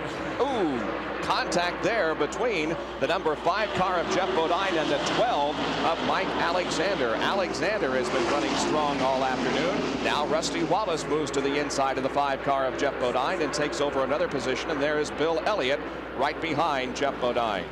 Racing all over the track as we are live at Atlanta International Raceway for the Atlanta Journal 500, where the lead is now held by the number 28 Haviland Ford, driven by Davey Allison. Back with more of our live coverage right after this. Our fifth caution period of the afternoon is over Atlanta International Raceway because of a blown motor on the number 36 car driven by H.B. Bailey. You'll remember not too many laps ago, in fact just a couple of laps ago, he was leading a pack that contained Rusty Wallace and Bill Elliott, but he was pretty much running by himself when a big puff of smoke came from that car down in turn 1. And as they got the caution flag, you can see as he went into turn 1 a lot of smoke coming from the car. But he did get it down on the inside of the racetrack as quickly as he could. All the drivers were told in the drivers meeting, if you blow an engine, try to get it down on the inside as quickly as possible. This man, Dale Earnhardt and Phil Parsons in car number 55 gambled a little bit. They came around getting the caution flag. They came into the pits, but that's going to put them out in front of everybody else because I'm sure that we'll see the other leaders come in this time around. We understand that Davey Allison might be having an overheating problem. We'll keep an eye on that as he comes down pit road along with Darrell Waltrip right behind him and the rest of the field. Sterling Marlin is right there also coming in pit road. Davey Allison leading him down in the number 28 car with Darrell Waltrip behind him. Let's go to Dick Berggren. Well, Davey Allison is in the pits right now, and they're going after the grill work with a piece of chin snips, going to try to cut some of it away to cool the car off. The windshield is also badly dashed. He's got a big crack in the windshield. He's picked up something very heavy. Rusty Wallace also in for his pit stop. Allison, they're doing a lot of work in the grill work now. Jerry Bunches with Rusty Wallace. Jerry?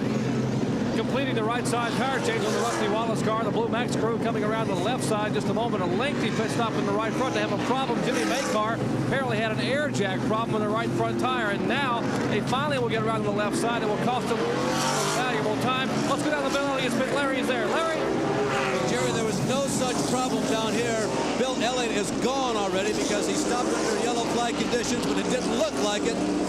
Rusty Wallace is finally getting out of the pits, but he did lose valuable ground to Bill. They changed all 4 tires and refilled it. They just had absolutely nothing go wrong down here. It was a perfect stop under yellow. Well, the work they were doing on Davey Allison's car, it really didn't look like the radiator green screen on the grill that they were cutting loose. It was the screen over the oil cooler. It looked like they might have an oil temperature problem, not a water temperature. Of course, if the oil temperature goes up, that naturally shows up on your temperature, your water temperature gauge as well. Oh, yes, sir. Look who our leader is, ladies and gentlemen. It's A.J. Foyt in car number 14. Supertex, they call him. I'll tell you, that man has raced in every kind of motorsports in the world, it seems like, and he's won in just about everything that he has raced in. Let's go to the pits, Davey Allison's pits there, and check on the situation with his car. On with his car owner, his motor builder, his crew chief, his everything, I guess, now, Robert Yates. Robert, what exactly is wrong? You were cutting away the area in front of the oil cooler. Is it oil temperature or water temperature we got a problem with? Well, we had the water temperature a little bit warmer than we wanted. We adjusted that earlier. We adjusted the oil temperature down to where we want it now, and it's running about 10 degrees higher than we'd like to see it. Adjusted it with the 10 snips? Correct. How about the spark plug wire? Are you concerned about the spark plug wire? Is that going to stay on, Robert?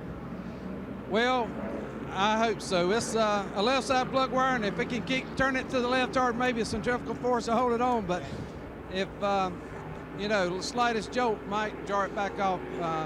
Excuse is, it's a new diameter size plug. First time we've run them, and the boot helps retain it on, and that's a little bit too loose. And they've got their fingers crossed here. They're fast, but they've definitely got problems. Jerry Punches in Rusty Wallace pits. Jerry? Well, we saw a delay in that pit stop when Rusty Wallace was changing the right side tires. Jimmy Maycar, we thought, had an air wrench problem, but he had laid the air wrench down to reach in the spring area, spring bucket in the right front, and take this rubber insert out. They had put it in during the last stop, the last caution flag stop. This rubber insert goes beneath the spring, between the spring coils, and actually makes the spring a little bit stiffer in the right front, hoping to keep the car up off the racetrack in the corners. It didn't work. The car wasn't handling that well, so they pulled it back out. Just some of the tricks of the trade they use for quick chassis adjustments here during caution flag pit stops. Boy, all kinds of work going on pit road early in the race. You know, that rubber thing really does a big part to change the handling of the car. When they take it out of the right front coil spring, it makes the car looser, and that's the way Rusty likes it to be. So Rusty Wallace and the others are back out on the racetrack. You know, this particular racetrack has hosted the IndyCar races over the years, but as we look back to 1966 in a NASCAR race here, we see an IndyCar driver that won it. Here's our Winston Cup replay. Winston Cup replays are brought to you by Purolator, the first name in filters. For Pure Oil now and Pure Oil later, it's Purolator. 1966, the green is waving on the Atlanta Journal 500 with Richard Petty and Dick Hutcherson on the front row. The track is 7 years old, but some drivers are still trying to figure it out. The number 56 car is driven by IndyCar and Sprint car driver Jim Hurtubise. Even the veterans, like our own Ned Jarrett, had trouble on the Atlanta banks this day, suffering a blown engine. The final laps, and it's Hurtubise in contention for the win against Curtis Turner. The New York driver has beaten the good old boys. Hurtubise wins his first and only Winston Cup race. Recalling 1966 here at Atlanta International Raceway. In 1988, we've completed 111 out of 328 laps, and A.J. Foyt leads. A.J. Foyt from Houston, Texas is trying to hold the lead, but he's going to lose it down the backstretch. Dale Earnhardt passes Super Tex and goes into the lead. A.J. Foyt led there for a few laps, but now loses it to Dale Earnhardt. Let's update you on the situation regarding the championship. There is Rusty Wallace. He is back in 25th position. His car number is 27. Bill Elliott, on the other hand, is in 12th spot. So again, if the race were to end right now, Bill Elliott would be the Winston Cup champion for 1988. And Rusty has got some traffic to contend with. A.J. Foyt, meanwhile, continues to lose positions, or he is about to lose another position, it would appear, to the 26 car of Ricky Rudd. A.J. apparently only changed right side tires and got out of the pits very quickly. Good pit strategy on their part, but doesn't let him run as fast as he wants to. Doing a good job staying up there in second place right now, but here comes Ricky Rudd in the Quaker State Buick. Rudd wants to get up there and get a shot at Earnhardt. And talking to A.J. earlier this weekend, he's selling majority interest in many of his car dealerships to concentrate on racing. Even at his age, he wants to be a winner once again in Indy cars and in Winston Cup competition. He's looking good right at the moment, holding down second spot, but Ricky Rudd is there challenging him in the number 26 Quaker State Buick. Now here's the number 17 car, driven by Darrell Waltrip, as he is involved in a group of cars battling for position. Included in them would be Sterling Marlin. The 55 of Phil Parsons is also right there. And of course, our in-car camera, which is carried by Rick Wilson. Look at them shuffle down the back straightaway. You know, they're all struggling, jockeying for position. Then they get to the next turn, somebody comes on the inside and the outside.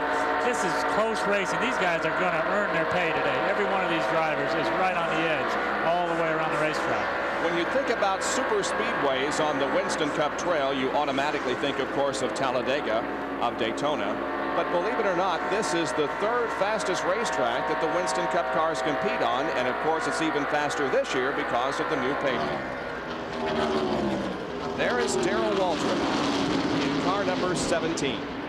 Well, you know, we've been watching Darrell Waltrip. See right there in the turn, he seems to lose a little bit. The 55 car almost right behind him. But when they come off the turn, Darrell's motor seems to be pulling better than the 50. You can see the gap. Look at him pulling away from the 55 car, gaining on the Mark Martin car in front of him. But then here again in the turn, they close right up behind him again. So Darrell Waltrip needs to work on his chassis a little bit, but I don't think he needs to do anything to that engine.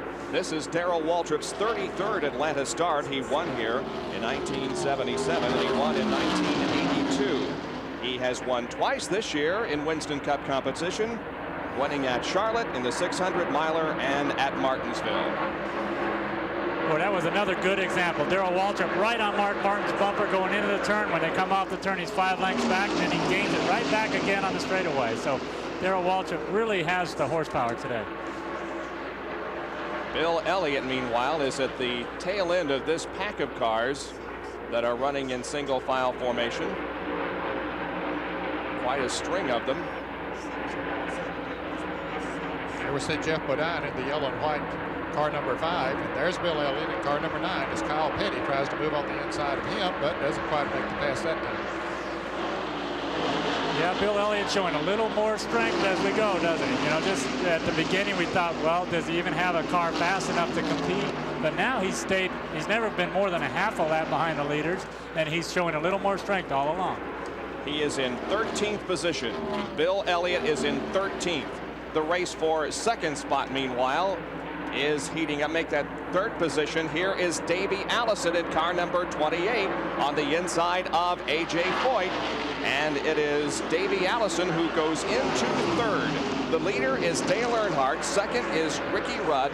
Third is the 28 car of Davey Allison. And then fourth is A.J. Foyt.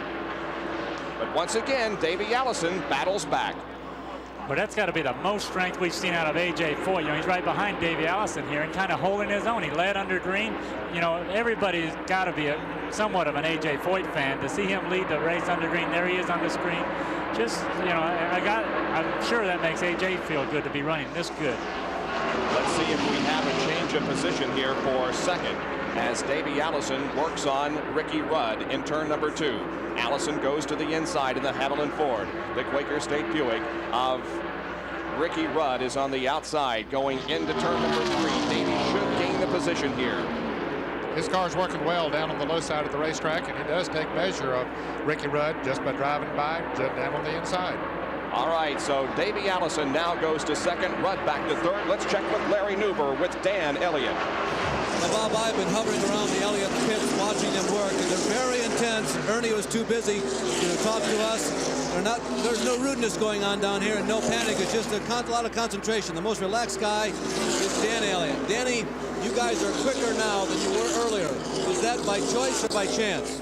I think it's by choice. Bill just wanted to run a safe race and run comfortable, stay out of trouble, and as the race progresses, we'll kind of try to pick up the pace. Right now, Rusty and Bill are side by side on the race course. Any conversation in the cockpit while something like this is going on? Well, the main thing we're concerned about is just to worry about ourselves, try not to do anything that will hurt us at this point of the race, and see if we can be there. Danny, at this point, your pit stop has put you at the top 10. If you're in this position after 400 miles, would you go for the win? It would depend. It's too early to tell. Well, he has finished in the top 10 15 times in a row, so this team has known how to get it done all season long. You just had to feel, though, as Rusty Wallace passed Bill, though, that it was all that Bill could do to keep from standing up the accelerator and racing with Rusty just a little bit. Rusty has made the pass of him. Yeah, it had to be tough on him, but he also realized that he has to still be patient, as Dan says, for a long time. But I still believe that they got some car there that they haven't used yet today. Early in the race, he was running almost a second a lap slower than Dale Earnhardt. Right now, he's only running about 2/10 of a second slower than the leader, Dale Earnhardt. From outside the Rick Wilson car through the back glass, we see Rusty Wallace and Bill Elliott very close to each other on the high banking of Atlanta International Raceway. The sun starting to play a part coming out of turn number 2 as the afternoon rolls on will become a real problem for these drivers. The sun will be right in their eyes. Yeah, this track is like Rockingham in that respect.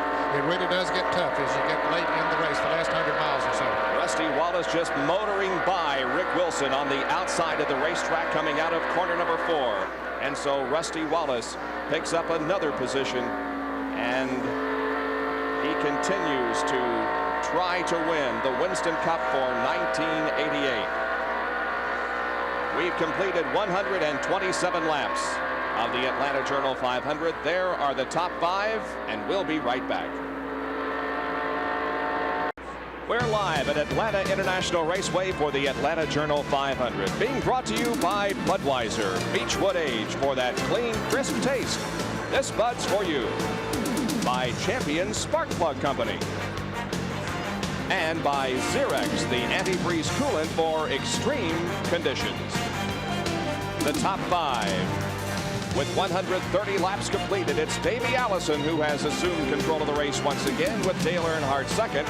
Ricky Rudd is third, Sterling Marlin fourth, and Darrell Waltrip is running fifth. And Davey Allison moved into the lead, going around Dale Earnhardt, and he did it in this fashion as we take a look once again at how he assumed control of this race once again. Allison certainly has been one of the fastest and best cars on the track so far.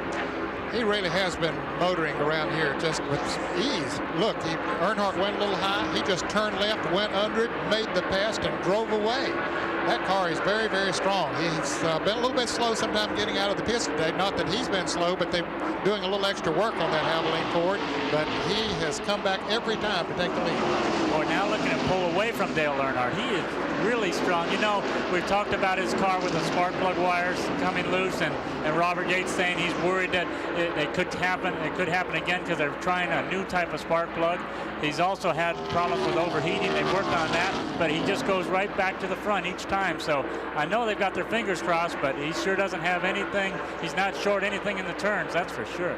Twice a winner this year in Winston Cup competition. Davey Allison looks for win 3 here this afternoon. He has won at Michigan on the high banks and at Richmond on the new Richmond International Raceway. Of course, Dale Earnhardt now in second place. In third is Ricky Rudd. Fourth is the car number 44 is Sterling Marlin. In fifth place is A.J. Foyt. Still hanging well now. Darrell Waltrip has passed A.J. and moved into the fifth position. A.J. is running in sixth place. Mark Martin is running seventh. And in eighth place is Terry Labonte. Rusty Wallace has moved up to ninth. Timing a lap here for Davey Allison to see exactly how quickly that car is running. It's 32 seconds flat, and that's about 176 miles an hour. No, 171 miles an hour, beg your pardon, yes. And the top qualifying speed, of course, was 179. So although the speed is good for Davey Allison, it isn't nearly what it was when we had the qualifying on Friday and Saturday. Now here's Darrell Waltrip in car number 17 and Sterling Marlin in car number 44 as they go for fourth position. The number 26 car of Ricky Rudd is in third. And then comes Waltrip and Sterling Marlin. So third, fourth, and fifth in single file right here. It seems that the longer they run under green, the stronger Darrell Waltrip's car gets. I think he had a little push in the car when they first started. We saw him moments ago that the car was going very high in the turns. In fact, it went a little high that time, but he's able to deal with it a little bit more now. It's the chassis is working a little bit better. And as Gary pointed out earlier, look how strong the car is on the straightaway. Drops back in the turns once again. Sterling Marlin trying to move down on the inside of it, but watch Waltrip accelerate off of the turns, right back up on the bumper of Ricky Rudd. Darrell Waltrip is currently seventh in the point standings. He's 99 behind the fifth place Ken Schrader. Now, the last time Darrell finished out of the top 5 in Winston Cup points was in 1976 when he finished in 8th. Boy, what you get in Winston Cup racing, you have to earn. You don't get anything. Nobody hands you anything in today's environment. You have to race flat out, and just like for the championship, for 5th place in points, for 10th place in points, you deserve whatever you can get out of this Winston Cup Series this day and time.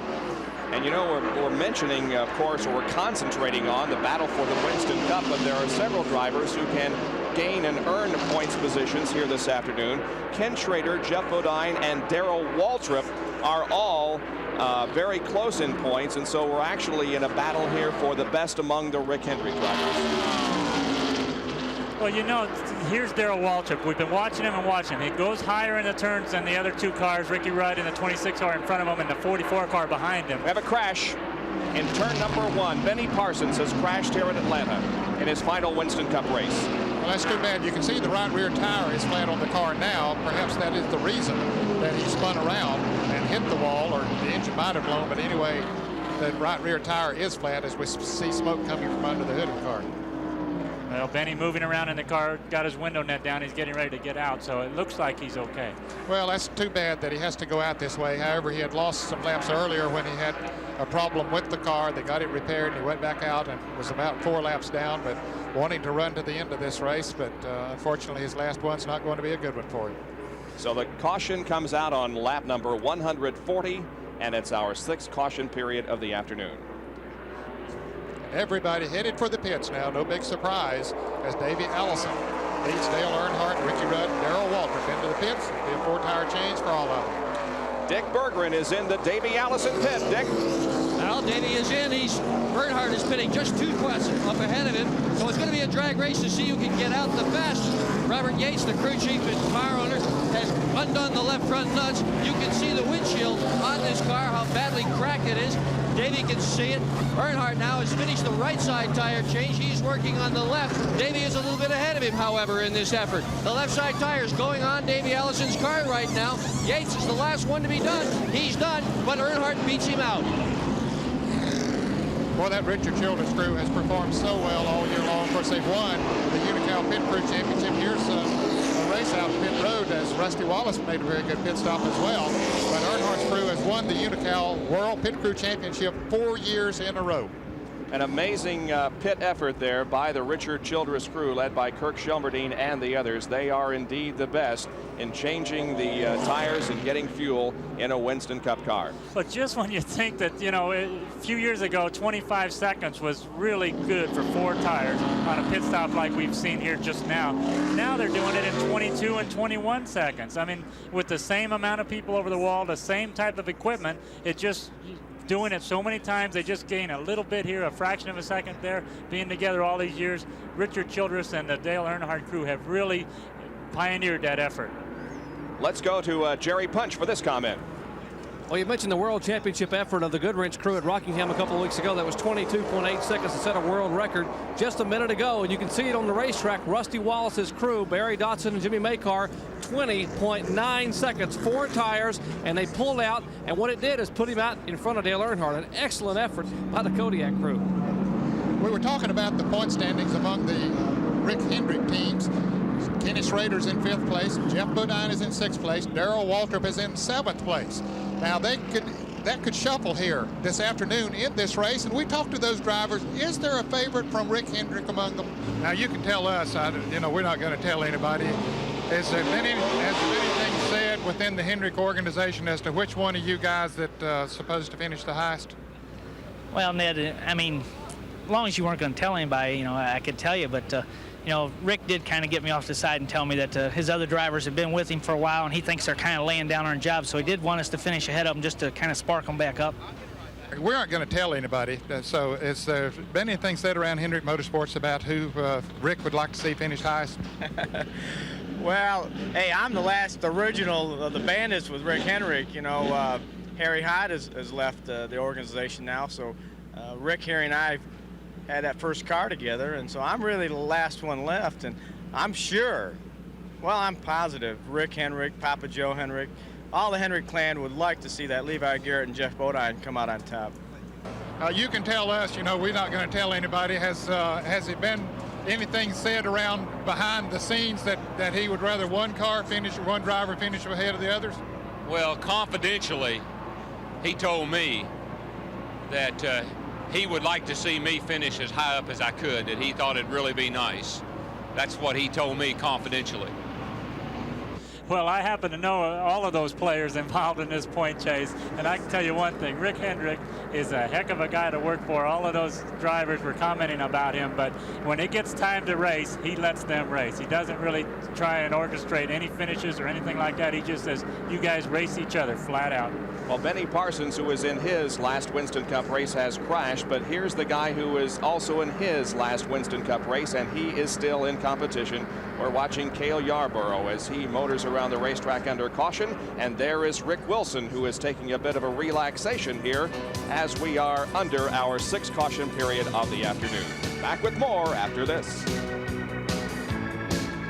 We are back at the Atlanta Journal 500, and we're watching Cale Yarborough, and now we're going to try to talk to him on the radio. Cale, how's the race going so far as you're concerned? Well, the race is going pretty good. I'm having a little bit of chassis problem. The car run good for about 20 laps, and then it seems to go away. So we missed the chassis a little bit on it, but so far everything looks pretty good. Cale, the new pavement, has it created any problems? Is it slick? Is it okay? Racetrack's in excellent condition. It's a little bit rough, but the surface itself is in good condition.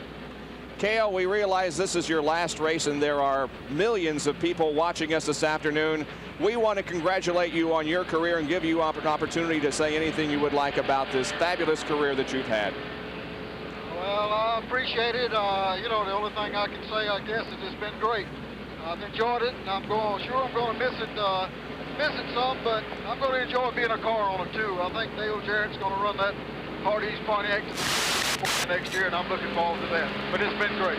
All right, Cale, we'll let you get back to work, and good luck the rest of the way. And as he indicated, he remains in the sport as a car owner, as he has been for this year, and Dale Jarrett is his full-time driver for 1989. We remain under caution because of the Benny Parsons crash up in turn number 2. So we're going to take another break and resume our live coverage in a moment. Still under caution at Atlanta with 144 laps completed. The most we've run under green so far is 35 laps. The race has been interrupted by 6 caution periods. And we also might mention that all cars started this race on Goodyear tires. Nobody chose the Hoosiers for the beginning of the Atlanta Journal 500. The top 10 now as we continue to run under caution. However, they will be going green next time around. It's Darrell Waltrip leading in car 17. Rusty Wallace is second at number 27. Third is number 3, Dale Earnhardt. The 44 of Sterling Martin is fourth, and Davey Allison is fifth in car number 28. That, of course, after the pit stops that have just been concluded. Well, Davey Allison went in running first and came out running fifth, didn't they? There you can see 6 through 10 as Ricky Rudd leads the second 5. And a pit stop summary will show us that Davey Allison lost 4 positions. He went in first, came out fifth. Dale Earnhardt lost 1 position. Ricky Rudd lost 3.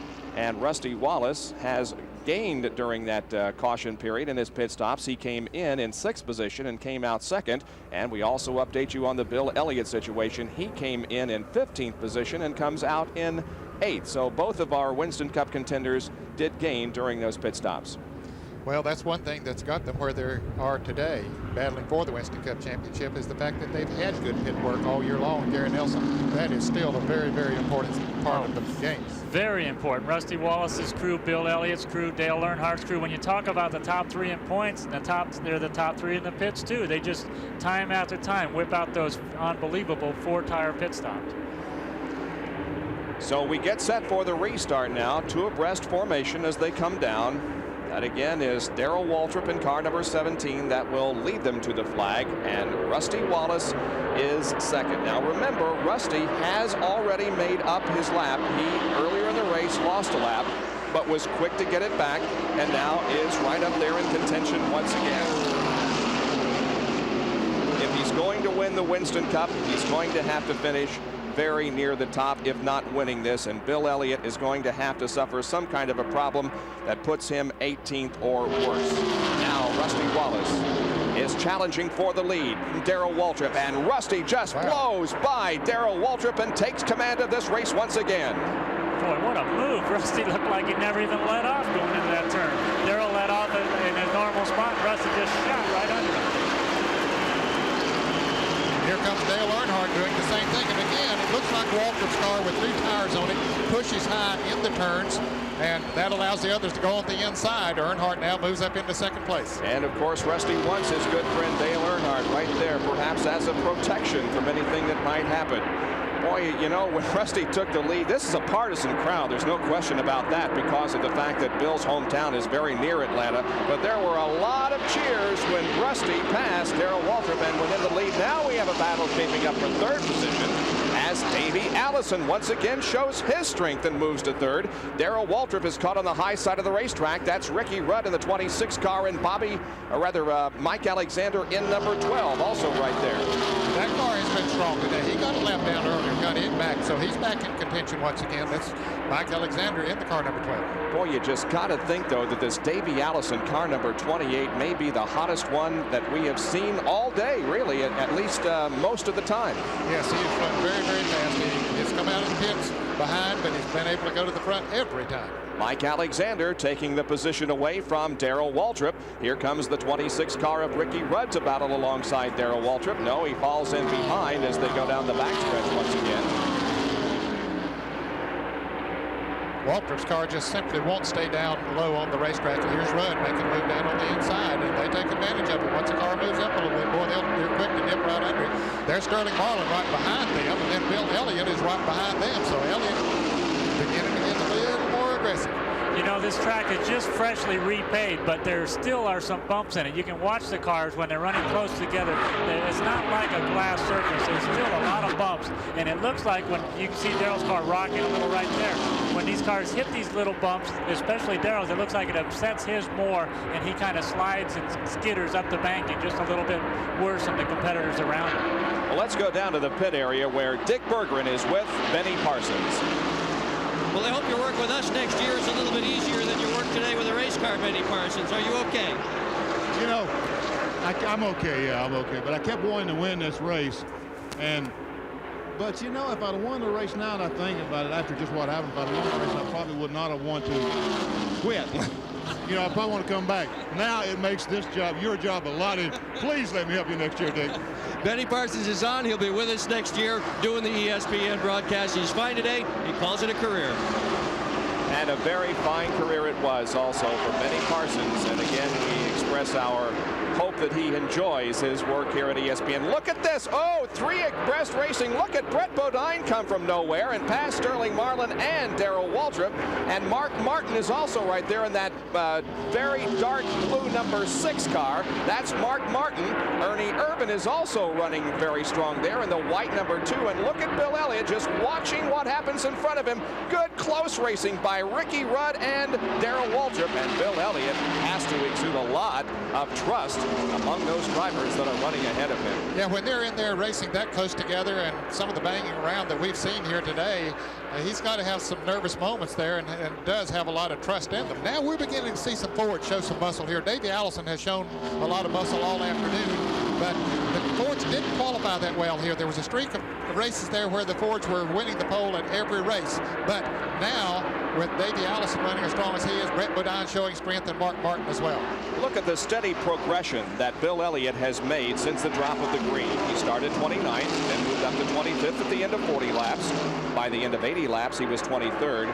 Then he moved up to 15th, and now he is 10th. So you can see in the early part of the race, he was very cautious, gaining only 4 positions in the first 40 laps, but now finds himself in the top 10. The lead is held by Rusty Wallace. Now here's his progress throughout the race. Of course, he was the pole sitter. Began from inside row number 1. At the end of 40 laps, he had dropped back to 3rd. And then look, at the end of 80 laps, because he came in for that unscheduled stop and lost a lap, he was in 30th. He got the lap back, however, and at the end of 140 laps, he was in 6th. Right now, at the end of 155, he is the leader again. Well, he's shown that he can do that so many times this year. Darrell Waltrip just went around Ricky Rudd, but Ricky Rudd wants to position back. He comes back on the inside as Waltrip's car drifts a little bit high in the turns once again. And Bill Elliott, once again, is watching all of this ahead of him. Darrell Waltrip is in 17th, make that 8th position, and Ricky Rudd is in 9th. Back with more of our live coverage after these messages.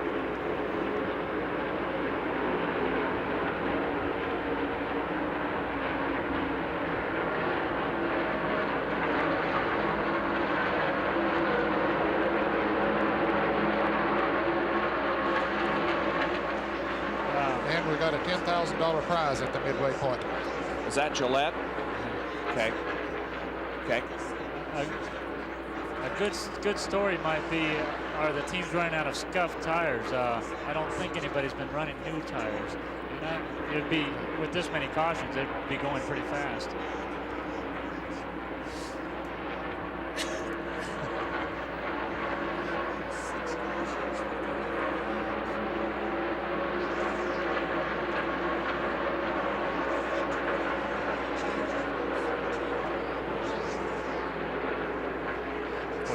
Darrell just rockets down the straightaway, doesn't he? I can't believe it.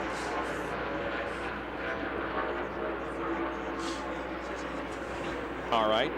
And that was 164. 164. That is correct. 164. 328. Okay. All right. 10,000, right? Yep. From Gillette Personal Products. I'll get him a check to him as soon as possible.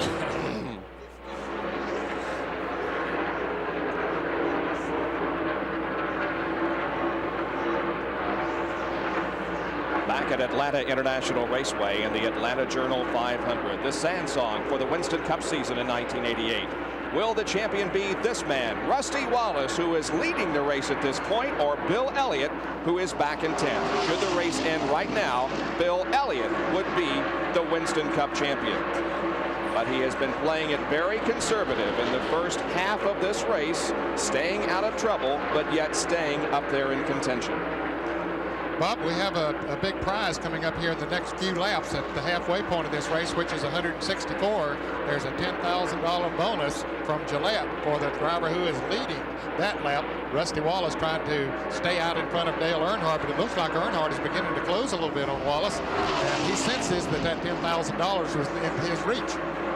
Well, you can bet that Rusty Wallace and Dale Earnhardt are very good friends off the racetrack, but when it comes to $10,000, you got to think that Dale is going to make a run at Rusty and try to at least sacrifice that much out of the race here today. And maybe Dale is thinking that he doesn't want to do anything that would hurt Rusty's chances of winning the championship, so he'll lay back. We don't know, but we're going to know here in 2 more laps. About 4 or 5 more car lengths as they head for turn 3. Yeah, he's going to win it. I don't think there's any doubt about that. There's the separation between Rusty and Dale. And here comes Rusty off of corner number 4 now. And the halfway point has been reached in this 500-mile race. And Rusty Wallace is the leader and the winner of $10,000 bonus dollars. And a little bit of a smile from Barry Dodson. He would have a bigger smile in about an hour and a half when the race is over if Rusty wins, but they'll take the 10 grand.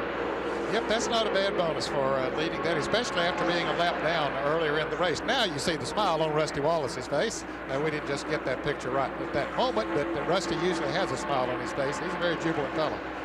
Rusty Wallace's season here in the last few races has just been tremendous. Of course, he lost the points lead at Bristol to Dale Earnhardt, but in the most recent races, he won 3 in a row at Charlotte, at North Wilkesboro, and at Rockingham. Then in the most recent race, he finished 5th at Phoenix. And before Charlotte, he was 3rd at Martinsville, 3rd at Dover. He's been very, very hot in the Winston Cup competition. He also has 5 second-place finishes in 1988. But Bill Elliott, on the other hand, has also been very consistent, winning on some tracks that you didn't normally think of a Bill Elliott racetrack. And that's the reason why Bill is in the lead of the Winston Cup points. Rusty sure would like, though, to get his first Winston Cup championship. But they say you got to lose a championship before you can win one. Bill did in '85. Maybe this is his year. Well, he has run a championship type of a year. There's no doubt about that. As he races with Jeff Bodine, we see Rusty Wallace running up front. And Bob, we talked when Benny Parsons was on there a moment ago. I wanted to say, he did have a very illustrious career. He's one of only 18 drivers who has won the Winston Cup Championship. Now this year we will have a 19th different winner because Rusty Wallace nor Bill Elliott have won the championship. But that's a relatively small number of drivers when you consider this is the 40th year of Winston Cup racing. A very elite group of people who have won the Winston Cup Championship, and Jarrett, of course, among them. Let's go to Pit Central and our Napa mid-race recap with Larry Newberg. Bob, as you can see, the leader, of course, as we just documented, is Rusty Wallace here at the halfway point. He started on the pole, had that little bit of a problem with tires which set him back. He led 21 of 164 laps up to the halfway point. A lot of those at the beginning of the race, and the rest of them at the last 10 or 15 green flag laps. His average speed is 119.912 miles per hour. Rusty has pitted 6 times, all but one, of course, under a bright yellow, which saves time when you pit with these very competitive conditions. There have been a total of 6 caution flags for 33 laps. We've had 13 different leaders, 23 lead changes among these 13 leaders. Of the 42 cars that started, 33 remain in the race, and 27 cars are on the lead lap as Derry Cope is the latest to join the DNFs, the did not finishers of this race. You can see the Purolator car coming to a coast down the backstretch here at Atlanta. Cars out of race, the number 97 AC car of Tommy Ellis, Dale Jarrett in Haas Ellington's number 1, Morgan Shepherd in the number 57 Rayma car, Brad Teague, and then Jimmy Means. Lake Speed, a winner earlier this season, Richard Petty, who crashed out, H.B. Bailey, and then Benny Parsons. And you can add Derry Cope to that list, we believe, because he appears to be dropping some oil behind him, doesn't he? Yeah, I think the engine let go in Derry Cope's car, number 20. So we're going to see some pit stops made, and here is Rusty Wallace, who will be making another stop, and Jerry Punch will call this stop. Rusty Wallace brings the Kodiak Pontiac to a halt, and this crew goes to work again. Remember that 20.9-second stop, that I can duplicate that one more time. Earnhardt is also on pit road. The entire front of the field now pitting. Right side tires for Dale Earnhardt in the Goodrich Chevrolet. Likewise, right side tires are already on the Rusty Wallace car. They are back around to the left side of the Kodiak Pontiac. Jimmy Maycar, John Dodson, Davey Allison also in the Hamilton car, getting right side tires on the Hamilton Ford. And Rusty Wallace down the way, having to be very careful getting out behind Greg Sack. Earnhardt's car is away, as is Davey Allison. Well, good pit stops by all three of those drivers. Again, of course, Rusty Wallace came in first, leading the race, and he was the first one out. Here's Bill Elliott, who's also moving out. Yeah, he got his pit stop there. All four tires pit off, tanking Unocal gasoline. So 170 laps have been completed, and the cars have made their pit stops, and now the track crew moves on to the front straightaway to put down some speedy dry and try to get the oil up off the racetrack that was laid down by the blown engine of Derek Cope. Back in a moment. At Atlanta International Raceway, ESPN Speed World for the finale of the 1988 Winston Cup season, the Atlanta Journal 500. The championship will be decided among Rusty Wallace and Bill Elliott. Rusty Wallace is the leader of the race. We'll talk to him here on the radio. Rusty, this is Bob Jenkins. You copy?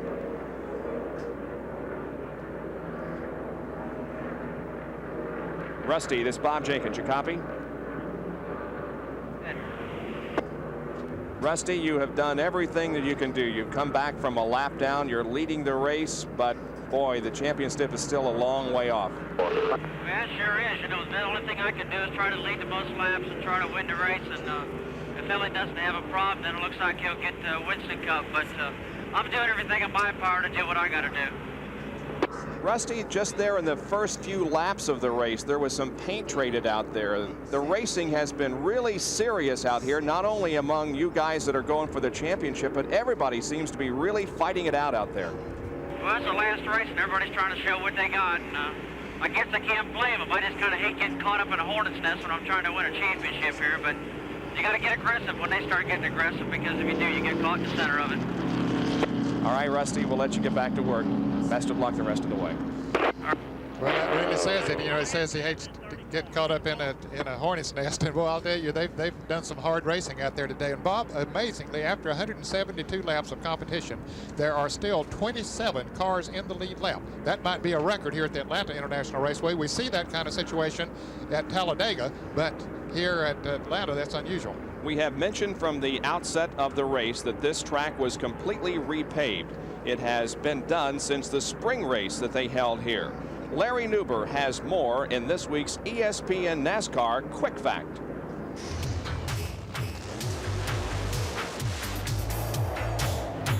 Quick Facts are brought to you by Quaker State Motor Oil. The big Q stands for quality. Always has, always will.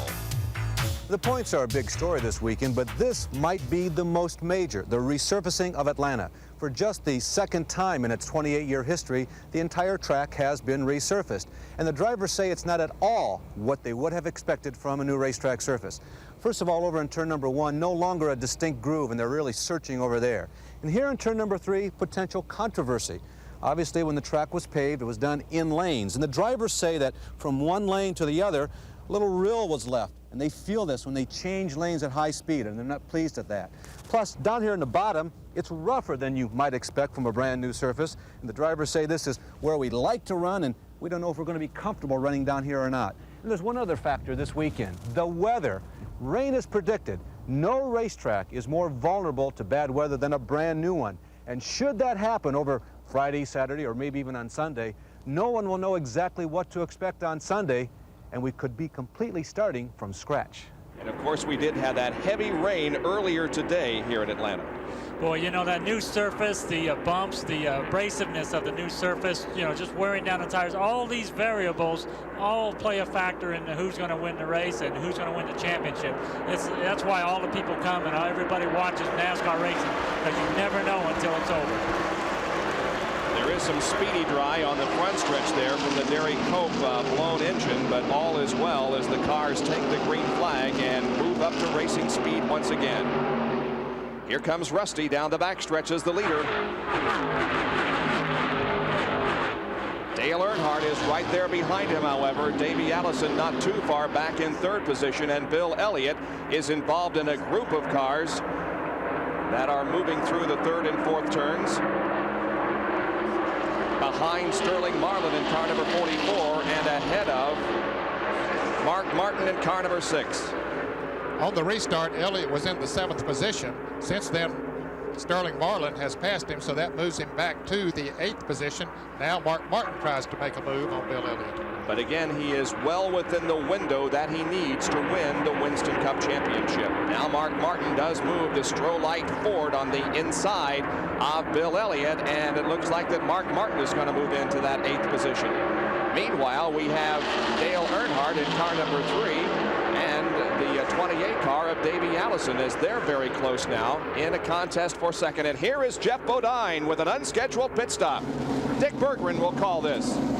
Well, it's a right side tire change for Jeff Bodine, and the tire they've taken off has just rolled in front of the car. One of the alert people hanging around here has removed it. Bodine is gone for 2 right side tires. It appears as if one of them either equalized or they thought it was going to have a problem. Well, Jeff Bodine was just outside the top 10 when that extra pit stop occurred, and he is that far from getting lapped unless he gets up to speed very quickly. Oh, we have a spin down at turn number 4. Rick Wilson spins into the pit area. He spun into pit road, so he will just come on down and make the pit stop. That means that there will be no caution. The right front tire flat on the Rick Wilson car. You see him stopping into his pits. That's probably why he spun. He's trying to get into the pits as quick as he could. Jeff Bodine's coming back into the pits now. It must have been a left side problem for Jeff. So a lot of action right here after the restart. A lot of tire problems running over debris probably on the racetrack. There was definite confusion in Bodine's pits.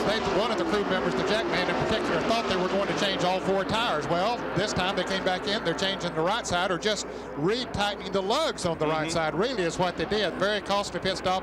He has now gone a lap down. Here are the 4 in contention for the lead. It's Rusty Wallace in 27, Dale Earnhardt in 3, Davey Allison in 28, and Mike Alexander in car number 12. And Mike Alexander once again shows that he has a very strong race car on this Sunday afternoon. Well, for those who just joined us, Mike Alexander and Rusty Wallace both went a lap down early in the race as a result of having making unscheduled pit stops during green flag runs. Both of them have gotten their laps back, and here are in the top 4 positions. Rusty Wallace, of course, leading. Dale Earnhardt second. Third place is Davey Allison, and 4th is Mike Alexander. Well, the Hendrick point system sure got shuffled right there in the last few laps with Jeff Bodine being the leader of the Hendrick teams and having a problem, and Darrell Waltrip and Ken Trader, who we haven't seen much of, still hanging in there in the lead lap. So there's a lot of internal races going on besides the championship and besides the Rookie of the Year thing. There's racing all the way through the field. Well, Jeff Bodine was running in 10th place when he came in for the first unscheduled pit stop. He now is a lap down, so that means that, and Rick Wilson, of course, went a lap down too. So that means there are 25 cars still in the lead lap. All right, Rick Wilson has moved back out onto the racetrack after a spin, and we have it from his in-car camera. Okay, he was attempting to come into the pits. Evidently, the tire had gone down on his car, and you can see a lot of things that he didn't want to see as he spun around coming into the pits. You got a good view of the infield there. You know, he really didn't spin all the way around. As we watched Davey Allison and Mike Alexander and Dale Earnhardt race, Rick Wilson never really spun all the way around. He slid right between the walls, didn't hit anything, and kept going. Well, he's back in the pits right now for a change of left side tires on the Kodak film Oldsmobile, so Rick will probably go another lap down. While we were watching the Rick Wilson situation, this is how Davey Allison went into second. It occurred in turn number 2. Davey Allison moved the Haviland Ford car number 28 to the inside of Dale Earnhardt and took away that second spot. Now, folks, that is evidence of a car that is really handling. He can turn that car square left in the middle of the corner, come down and hit the accelerator and drove right on the inside of Dale Earnhardt.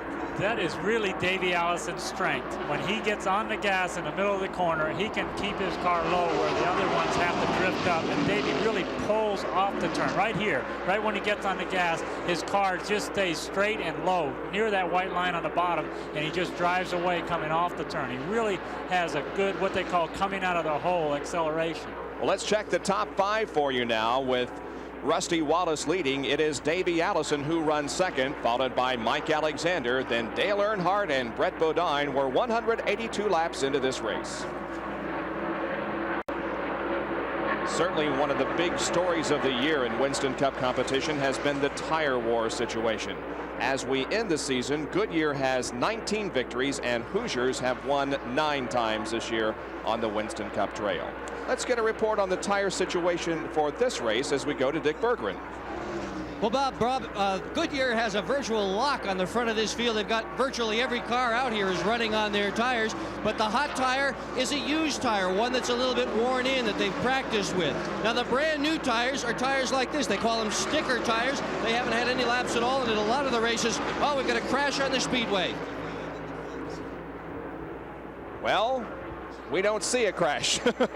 Okay, it was Phil Parsons, but he has come in for a stop, and there will be no caution on the racetrack. So Phil Parsons makes it into the pit area, and they go to work changing the left side tires on that Skull Crown Oldsmobile. Phil having a very good run here today. He was one of the 25 drivers that was in the lead lap. Well, that's unusual. Normally they go around and change the right side tires first. They went to left side tires. Let's see what happened with him. He made a very late decision trying to come in the pits, and boy, he almost got into the end of that pit wall, which saw a very serious accident yesterday. Let's go to Jerry Punch in the pits. And they are still having trouble. Now they finally get the right side tire change. They changed the left side first, and then they went around and changed the right side tires on the Skull Crown Classic Oldsmobile, but a tough break and a lot of valuable time lost here for Phil Parsons. Let's go back to Dick Berggren. Dick? Well, we're talking about used tires versus new tires, Jerry, and in a lot of the races, the new tires, the sticker tires, have been the faster, as was an example with Phoenix 2 weeks ago. Here, however, because we have a new racetrack with a new abrasive surface, used tires, tires that have been broken in and run a few laps, they're the best tires to be able to run on the car. Well, most of the teams don't really have quite enough used tires. Dale Earnhardt's team is an example. They say they don't have enough used tires to go all the way through this race unless they start recycling them. Leo Mel says that there's only been 25 green flag laps in one lap, and he doesn't want to see people putting sticker tires on. So how big is your tire inventory? Here we go again. Tires may well control the race. Larry? Well, that gets into, you know, when you think about it, in a garage area on Saturday afternoon, you don't know, is it going to be a new tire race, a scuff tire race? What happens when you scuff a tire in? That means you've run it on the racetrack before. It hardens up a little bit. It gets just a little heat into it, and it gets a little bit harder than one that would be new right out of the tire truck. So as we watch the 9 car on the racetrack, all these teams scuff in as many tires as they think they can, but it's always a gamble. What if scuff tires didn't work in the race? What if the surface changed enough where you needed new tires? Then you got to go back and re-lug all of your wheels with new tires, remount all new tires, and that's hard to do during the race. So all these teams kind of guess at it, and hopefully there's not too many cautions where they can make it to the finish with what they've scuffed in. Mark Martin in the number 6 Strolite Ford is having problems. He's lost a couple of positions here in the last lap. Bill Elliott was able to pass him. Now Terry Labonte has done so, and a whole group of cars are about to go past him also. Well, he was running in 10th position, or has fallen back now even further as Alan Kowicki goes past him. It looks like he might have lost a cylinder. It looks like he's down on horsepower. It could be that he has a tire problem, but we'll see if he does come into the pits, because if it is a tire problem, he does need to come into the pits very quickly. We see Kel Yarborough and the Hardy's Oldsmobile moving around on the outside. One of those drivers who, you know, is going to win a race someday. He came close in 1988 with a 2nd place finish, but Mark Martin will apparently remain one of those who has not won a Winston Cup race at the conclusion of this one. Well, the lead is held by the number 27 car of Rusty Wallace, and the 2nd place car is the number 28 of Davey Allison. And Allison, it would appear, is closing in on Rusty Wallace, as the 71 car of Dave Marcus is right ahead of Rusty. He'll dispose of him undoubtedly here in the 1st and 2nd turns. Yes, Davey is definitely closing in on Rusty Wallace. Davey, as we've said several times this afternoon, but in case there are new fans who have joined us, has come from back in the pack several times to run to the front. He has had one of the strongest cars here this afternoon, even though Rusty Wallace has been the leader once he got his lap back. So with Wallace leading and Davey Allison in second position, we are nearing the 200 lap mark at the Atlanta Journal 500. Well, it's just about 3 o'clock Eastern time, and for those of you just joining us, we welcome you to the Atlanta Journal 500, the final Winston Cup race of the year. Rusty Wallace and Bill Elliott settling the Winston Cup Championship here today. Rusty Wallace is the leader of the race, and Bill Elliott is running within the top 10. As a matter of fact, he is in 8th position, so if the race were to end right now, Bill would have the Winston Cup Championship. Now, that's Rusty Wallace there in car number 27. Behind him is Jeff Bodine, but he is a lap car. And then the second place is Davey Allison. In fact, I think the car number 5 of Jeff Bodine has just gone 2 laps down as Davey Allison now tries to move under.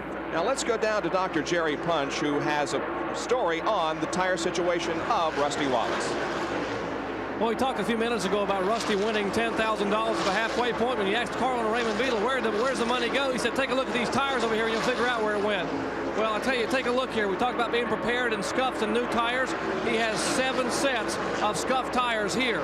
7 sets of tires at $700 a set. Also, they have 7 sets of brand new tires here in the pits with a couple extra sets. That's about $10,000 or $11,000 worth of rubber sitting right here behind the pit wall. That doesn't include what's on the car.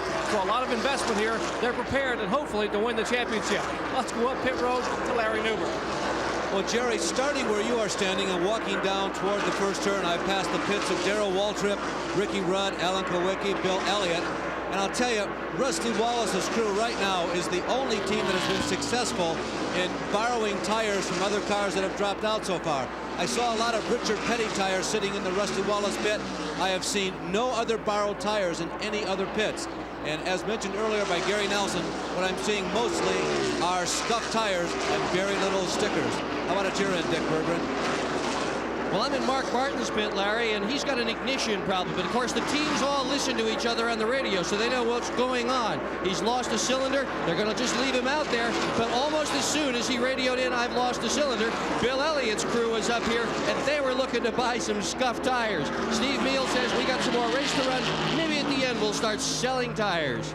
There are 21 cars that are still on the lead lap, and Ned, seeing all of those tires there behind the Rusty Wallace pit, how does that differ than when you were driving in Winston Cup competition? We wouldn't see that many tires that Goodyear would bring to the race, I don't think, for the whole field. Well, maybe it wasn't quite that bad, but no, we never used that many tires. In fact, there were some 500-mile races back then that were won on one set of tires. We were running a very, very hard compound, and usually the longer you ran the tires, the better they would run. So you wanted used tires on the car, and so the tire situation that we see today was reversed from what it was back then. Well, let's do a field summary for you here and show you some of the cars that are out there on the racetrack still in competition. We start, of course, with the leader, who is Rusty Wallace in car number 27.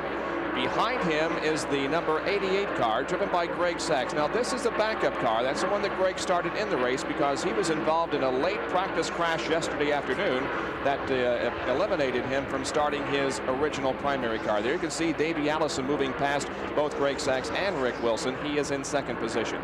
Now, here is Jeff Bodine in car number 5. And again, we've mentioned that he has been passed for the second time. So Jeff Bodine is 2 laps down to the field. And running right behind Jeff Bodine is the car number 12 of Mike Alexander, who is currently being shown in the 3rd position. A super run here today for Mike Alexander, subbing for Bobby Allison. And behind Mike Alexander is the car number 55 of Phil Parsons, but Phil is also a lap down as a result of an unscheduled pit stop. And then right behind him, in fact, Phil Parsons is 2 laps down. Right behind him is Larry Pearson in the Chattanooga Chew car, number 16. He is 1 lap down. And he is shown in 22nd position, the final car that is not on the lead lap. Then we come back and pick up on the 4th place competitor. That's Dale Earnhardt. And we have a crash down in turn number 4 as the car has made heavy contact with the wall. That's Harry Gant in car number 33. And like Richard Petty, he has narrowed that car considerably. Obviously, hard impact on the right side of the car. And the word is that Harry blew a tire. That caused the car to go into the 4th turn wall. Now we're going to see some more wholesale pit stops here on lap 209, I should say.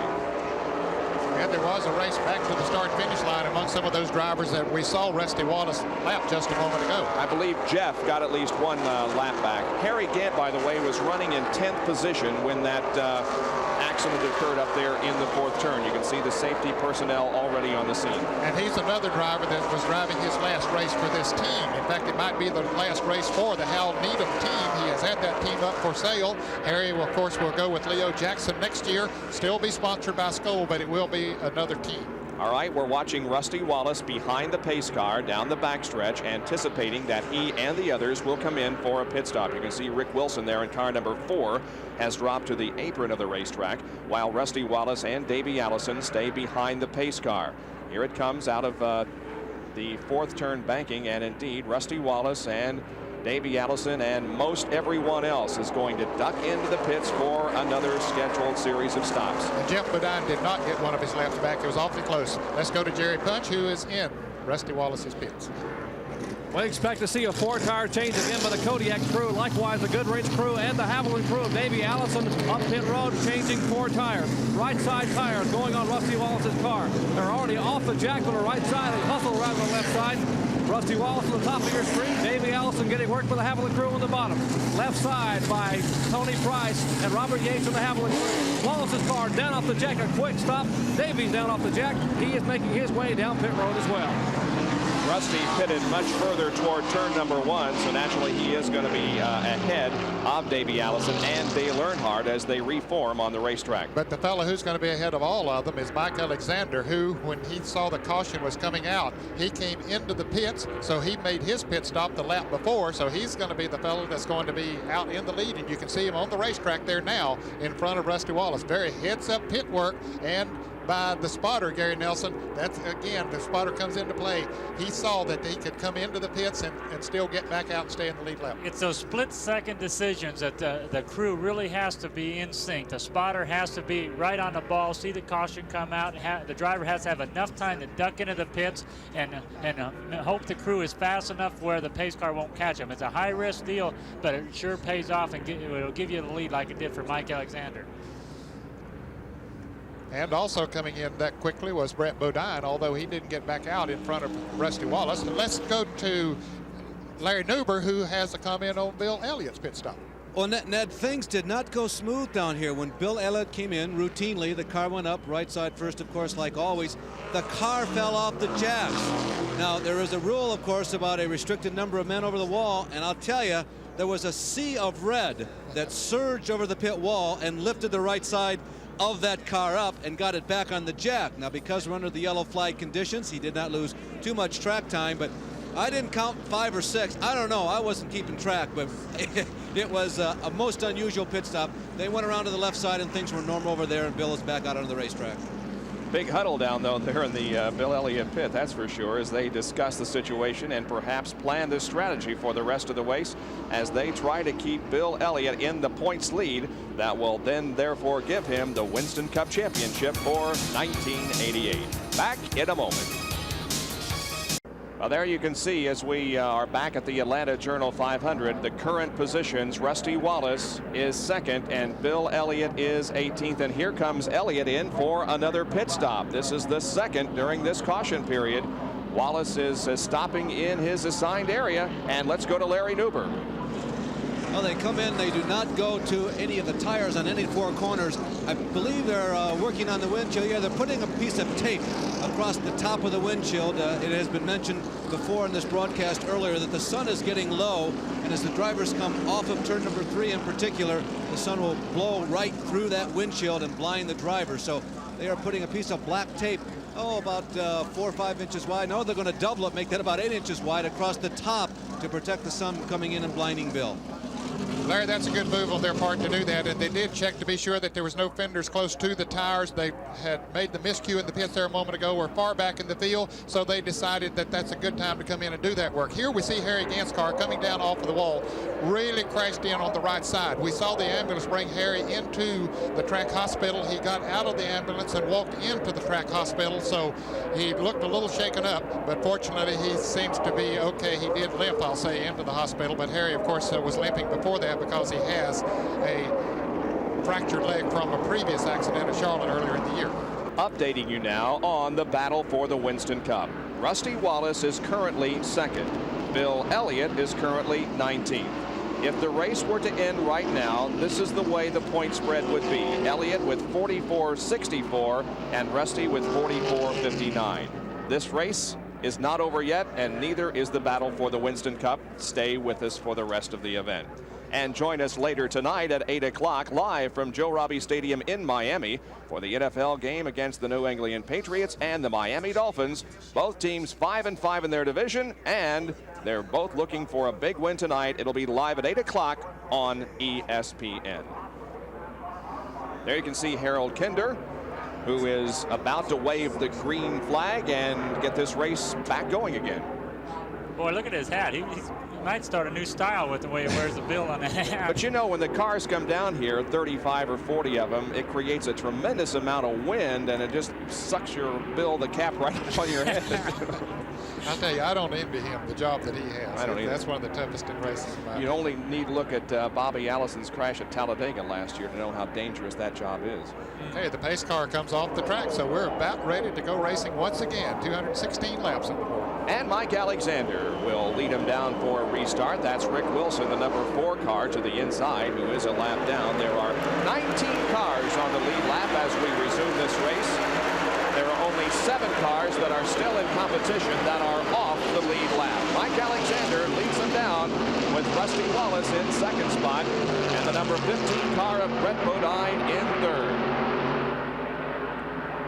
And on the scoreboard for the first time today is Kenny Schrader in the Folgers Coffee Chevrolet running in 4th place. Davey Allison came out of the pits in 5th place that time. Look at Dale Earnhardt in the black car number 3, moved from the outside groove to the inside groove as he tries to pick up positions. He's running right alongside Davey Allison, 3 abreast. That was Ken Schrader there in the red number 25 that was also involved in that tussle for position. Now they're 2 abreast into the corner, and Earnhardt is definitely moving up. He's past Davey Allison and Darrell Waltrip, and now the number 5 car of Jeff Bodine is just ahead. Bodine is 2 laps down to the field. The number 17 car of Darrell Waltrip and the 28 off Davey Allison side by side, and Earnhardt is there ahead of him. Now watch Davey on the high side of the racetrack go around Dale Earnhardt. Well, it looked like there was some smoke. Maybe it was just the quick drive that was put up there where Harry again had wrecked. That came out from under Brett Bodine's car. Well, that car of Davey Allison's right around the outside this time. Earlier, we've seen him passing everybody on the inside, but Jeff Bodine looked like he was holding up the inside, so Davey just said, that's all right, I'll go on the outside. Right on by 3 cars in 1 turn. Hey, we haven't seen many cars pass Davey Allison today, although we saw Earnhardt pass it there a moment ago, but it didn't take long for him to rectify that. Now we have a good battle going on up front. As you can see, Rick Wilson has gotten one of his 3 laps back, but Mike Alexander and Rusty Wallace now are side by side entering turn 1. Rusty is going to grab the lead once again, so Rusty Wallace goes back in contention, but here is Davey Allison in 3rd, moving to 2nd on the inside of Mike Alexander, and Brett Bodine is showing amazing strength in car 15. He has run very strong here all afternoon, and I talked to Bud Moore, his car owner, this morning, and he said, I think we're going to have our best run of the year, and I'll tell you, he's showing a lot of strength right now. And here they come, 3 abreast as Phil Parsons moves on the inside of Brett Bodine. Then they quickly decide we better not go into that turn 3 wide, so they get it down to just 2. Phil Parsons 2 laps down, but is running right there with Brett Bodine. And here is Dale Earnhardt and Jeff Bodine running side by side. Then Darrell Waltrip and then Terry Labonte in number 11. Here's Earnhardt. He still hasn't been able to move around Jeff Bodine. There's Darrell Waltrip in the red or the orange number 17 on the back bumper of Earnhardt's black Chevrolet number 3. You can see the effect the bumps have on the cars. Some cars are able to just go over the bumps and it doesn't even phase them. Some of the other cars seem to bounce up onto the track as they hit the bumps. Here you can see them kind of rocking down the straightaway, going into this turn right here, right in that area is where most of the bumps are. And the cars that are really working good go through there without even being phased. Now Dale Earnhardt is on the inside of Brett Bodine, and Darrell Waltrip will move to the inside and make it 3 wide as they head for the corner. Waltrip to the inside. Ooh. tight racing here, and he's going to get it as Earnhardt gets a little loose in the high groove. Yeah, I was about to say that Darrell hasn't been able to keep his car down on the inside of the racetrack. I was wondering what was going to happen when he went in there, if it went as high as it's been going, but it stayed that time. And look at this group of cars. Terry Labonte in number 11, Bodine, Brett in 15, the 55 of Phil Parsons, and Ken Schrader in car number 25. A lot of close racing here in Atlanta. Has been all day long. Still got a lot of cars in the lead lap that are still contenders to win this race. While we watch this action, we'll give you the cars that are not on the lead lap. The number 98 of Brad Knopfsinger is 1 lap down. Larry Pearson is a lap down. 2 laps down. Phil Parsons, also Jeff Bodine, the 88 of Greg Sachs, and the 2 of Ernie Irvin. And 3 laps down is the number 4 car driven by Rick Wilson. Of course, Rusty Wallace is the leader. Mike Alexander running in 2nd place. In 3rd place is the car number 28 of Davey Allison. Earnhardt is running 4th and Darrell Waltrip 5th. Now I'm looking at the scoreboard. I'm hoping that they're showing the same thing that we're showing here. Brett Bodine in the car number 15, Terry Labonte in car number 11, and Kenny Schrader in car number 25 up in the top 10. He was in the top 5 there for a little while. And the average speed of the race at this point is 125.191 miles an hour. Running in the 10th position, 9th position is Sterling Marley, car number 44, and in 10th is Bobby Hillen, car number 8. Ricky Rudd is still in the lead lap in 11th position in the 26th car. Alan Kowicki, who won at Phoenix, is running 12th. 13th is Kyle Petty. Cale Yarborough is 14th. And still in the lead lap is Jim Saunders, car number 31. Michael Waltrip is running 16th. 17th is Neil Bonnet. Bill Elliott 18th. And Mark Martin is hung on in the lead lap, even though he's running on 7 cylinders, running in 19th position. Well, a battle for the position here between Brett Bodine in car number 15 and the 11 of Terry Labonte. Brett Bodine in a good run today for the Bud Moore team in that car number 15. Brett Bodine's best finish of the year was 3rd at Charlotte. He has had several dropouts during the year because of mechanical problems. This has to be one of his best rides of the entire season. But Bob, it looks like he might have slowed a little bit there. As here's Alan Kowicki coming up on him, and he has moved to the inside of the racetrack just as we're talking about how great a run he's having now. Ooh, boy, Alan Kowicki almost hit him as he decided to take the inside as opposed to the outside. Alan Kowicki, fresh off a win at the Phoenix International Raceway just 2 weeks ago, has not been among the faster cars on the track that we have seen so far in this race, but on the other hand has been competitive in the top 10 just about all afternoon long. Right now, he's positioned himself ahead of Brett Bodine. There's the 21 of Kyle Petty and the 26 of Ricky Rudd, also following that car driven by Brett Bodine. Meanwhile, we go back up front and check on how things are going for the leader of the race, and you can see that Rusty Wallace has put a little bit of daylight between himself and the 2nd place car driven by Mike Alexander. Davey Allison continues to run 3rd. At Atlanta International Raceway, we'll be right back. While Rusty Wallace leads the Atlanta Journal 500, this battle is for 3rd position. It's involving the number 3 car driven by Dale Earnhardt and the 17 of Darrell Waltrip. Yeah, you can see Darrell Waltrip, his car staying lower than it had been earlier in the race. They've been improving on it. I'm sure they've been making chassis adjustments and maybe stagger adjustments to the car. He's running stronger and stronger as the day goes on. And you know, of course, Dale Earnhardt in the black number 3 car, he's been strong all day long. Well, we have had some cars drop out of the race here in the last few laps, including A.J. Foyt, Jimmy Horton, Harry Gant, of course, because of the crash. Greg Sachs went behind the wall, and so did Brett Bodine. Just as we were talking about how great he was doing, things went away from him. Let's go for an interview with him to the pit area. Well, Brett, you went straight from 3rd here to the garage area. What happened? Well, it looks like something went wrong with the motor. Yeah, I hate it. Darn it, the whole car was running so good. I was trying to drive the wheels off of it. We were just a little down on power all day, but this thing would really go through the corners. And, you know, if we could get some long runs, we would start making time back on the leaders. And, you know, we made a good pit choice and pitted that lap early and got us up to 3rd. I thought maybe we could go up there and lead the thing, and evidently a piston or something's gone. It's just started to get a bad miss, and I'm smelling oil in the car. You know, I hate it for the people of Crisco. I wanted to get them a win before we parted company here at the end of the year, but Crisco Motorcraft Thunderbird was running well, and we're just going to have to work on our motor program a little bit over the winter and get back in competitive state. And they also wanted to win it for car owner Bud Moore, who told me this morning it's been so long since he's been through a year without a win, he can't even remember how long it's been. So a tough break for Brett Bodine as he unstraps himself and climbs out of the Motorcraft Ford that is out of competition at this point in the race. The leader is Rusty Wallace. You know, an interesting thing that Brett Bodine said when Dick was just talking to him is that he smelled oil. Well, now a motor's blowing on the front straightaway of Brad Knopfsinger.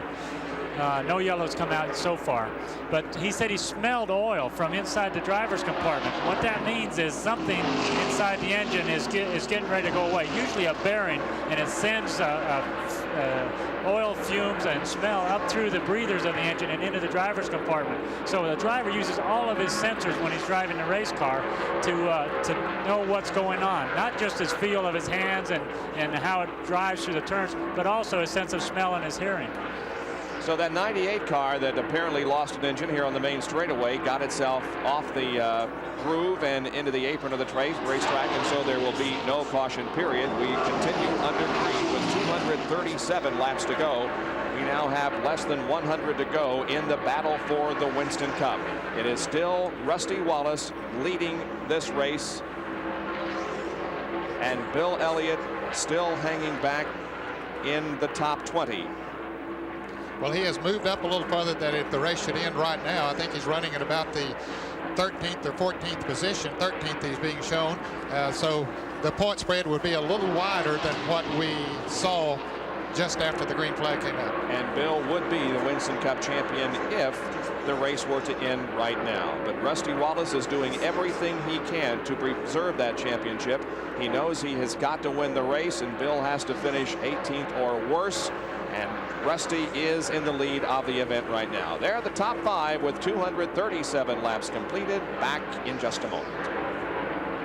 Back at Atlanta, where Rusty Wallace continues to set the pace in this 500-mile race at Atlanta. And the battle on the racetrack right now, the best one, involves the number 3 car of Dale Earnhardt and the number 17 car of Darrell Waltrip. And this is for 3rd place. Holding down 2nd at the moment is Mike Alexander. And these two cars have been battling. They've even been side by side. Looks like Darrell Waltrip wants to make it side by side again as he tried to move up from the outside, but Dave Marcus was there, so Earnhardt shot down into the corner in front of him again. Well, that has been a heck of a race. You know, lap after lap, Darrell comes back and tries Dale Earnhardt. You know, here he is right alongside, coming down the front straightaway, making a pass, going into the turn. Let's see if Darrell's handling still. Well, Darrell's trying to hold low. Nope, it slides up, and there goes Dale Earnhardt right back under him. It really slides up onto the track. He almost got into the gray stuff up there in the 2nd corner, but got it back in the groove. But Waltrip was unsuccessful in taking that 3rd position from Dale. Oh, he says, I worked so hard to get that position, and then I went in that corner just a little bit too hard and lost all of that game. Well, that horsepower of that number 17 car is really showing up. He just drives by Dale. Look, it pulls up alongside of him again on the front straightaway. But it's this bump right in here in the 1st turn that really sets his car off to the high groove. And while those two have been battling, look who has also joined in. That's Terry Labonte in the Budweiser Chevrolet car number 11. And now Terry Labonte is battling for the 4th position. Let's go to Larry Newber, who has a comment on pit strategy from this point. Bob, the top crews are telling me right now that they should be stopping around lap 270 to 275. Now, the lap to keep in mind here at Atlanta is 268, because whoever goes past lap 268 should be able to go the distance. Now, without question, if there's a yellow flag after lap 280, 290, or sometime in the 300, everybody will obviously stop. But we've had some long green flag segments here, and the crews are now thinking that, hey, you know what? Maybe this last pit stop, even if it comes under green, will be our final. So keep in mind lap 268.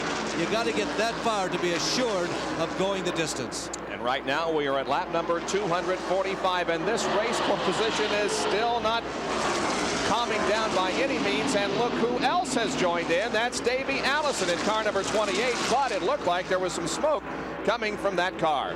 He might have a tire rubbing a little bit. He He's been in some pretty thick battles here, and he might have got fender pushed in just a little bit, but he's running strong again. Let's go to Dick Bergeron for more on that story.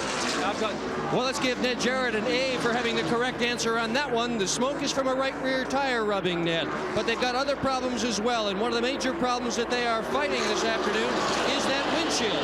They're having to be very careful with the air hoses. They don't want to strike the windshield for fear that they're going to cave it in. They'd love to be able to change that thing, particularly now as the sun is going down and visibility becomes an increasing problem. But they don't want to take the time to change the windshield. Davey Allison may be able to win this race if he doesn't spend a lot of time on pit road. One good thing that's happened for this team, very early on they had a problem with oil temperature rising. They cut a hole in the grill and it's okay now. The oil temperature is down. Jerry Punches, Earnhardt is on his way in. Dale Earnhardt with a problem on his way in. I think he has a tire problem, Dick. It's not a scheduled pit stop. Here he is sliding to a stop as Kirk Shelmerdine and the rest of the crew go to work. Back to Dick Bergeron. It's a right side tire change, definitely not a scheduled pit stop. They're throwing 2 cans of fuel in it. It's going to be just right. They're looking at the lefts as well. 11.4 seconds, and the problem, a right front blister. First blister we've seen all day, but it's a big one.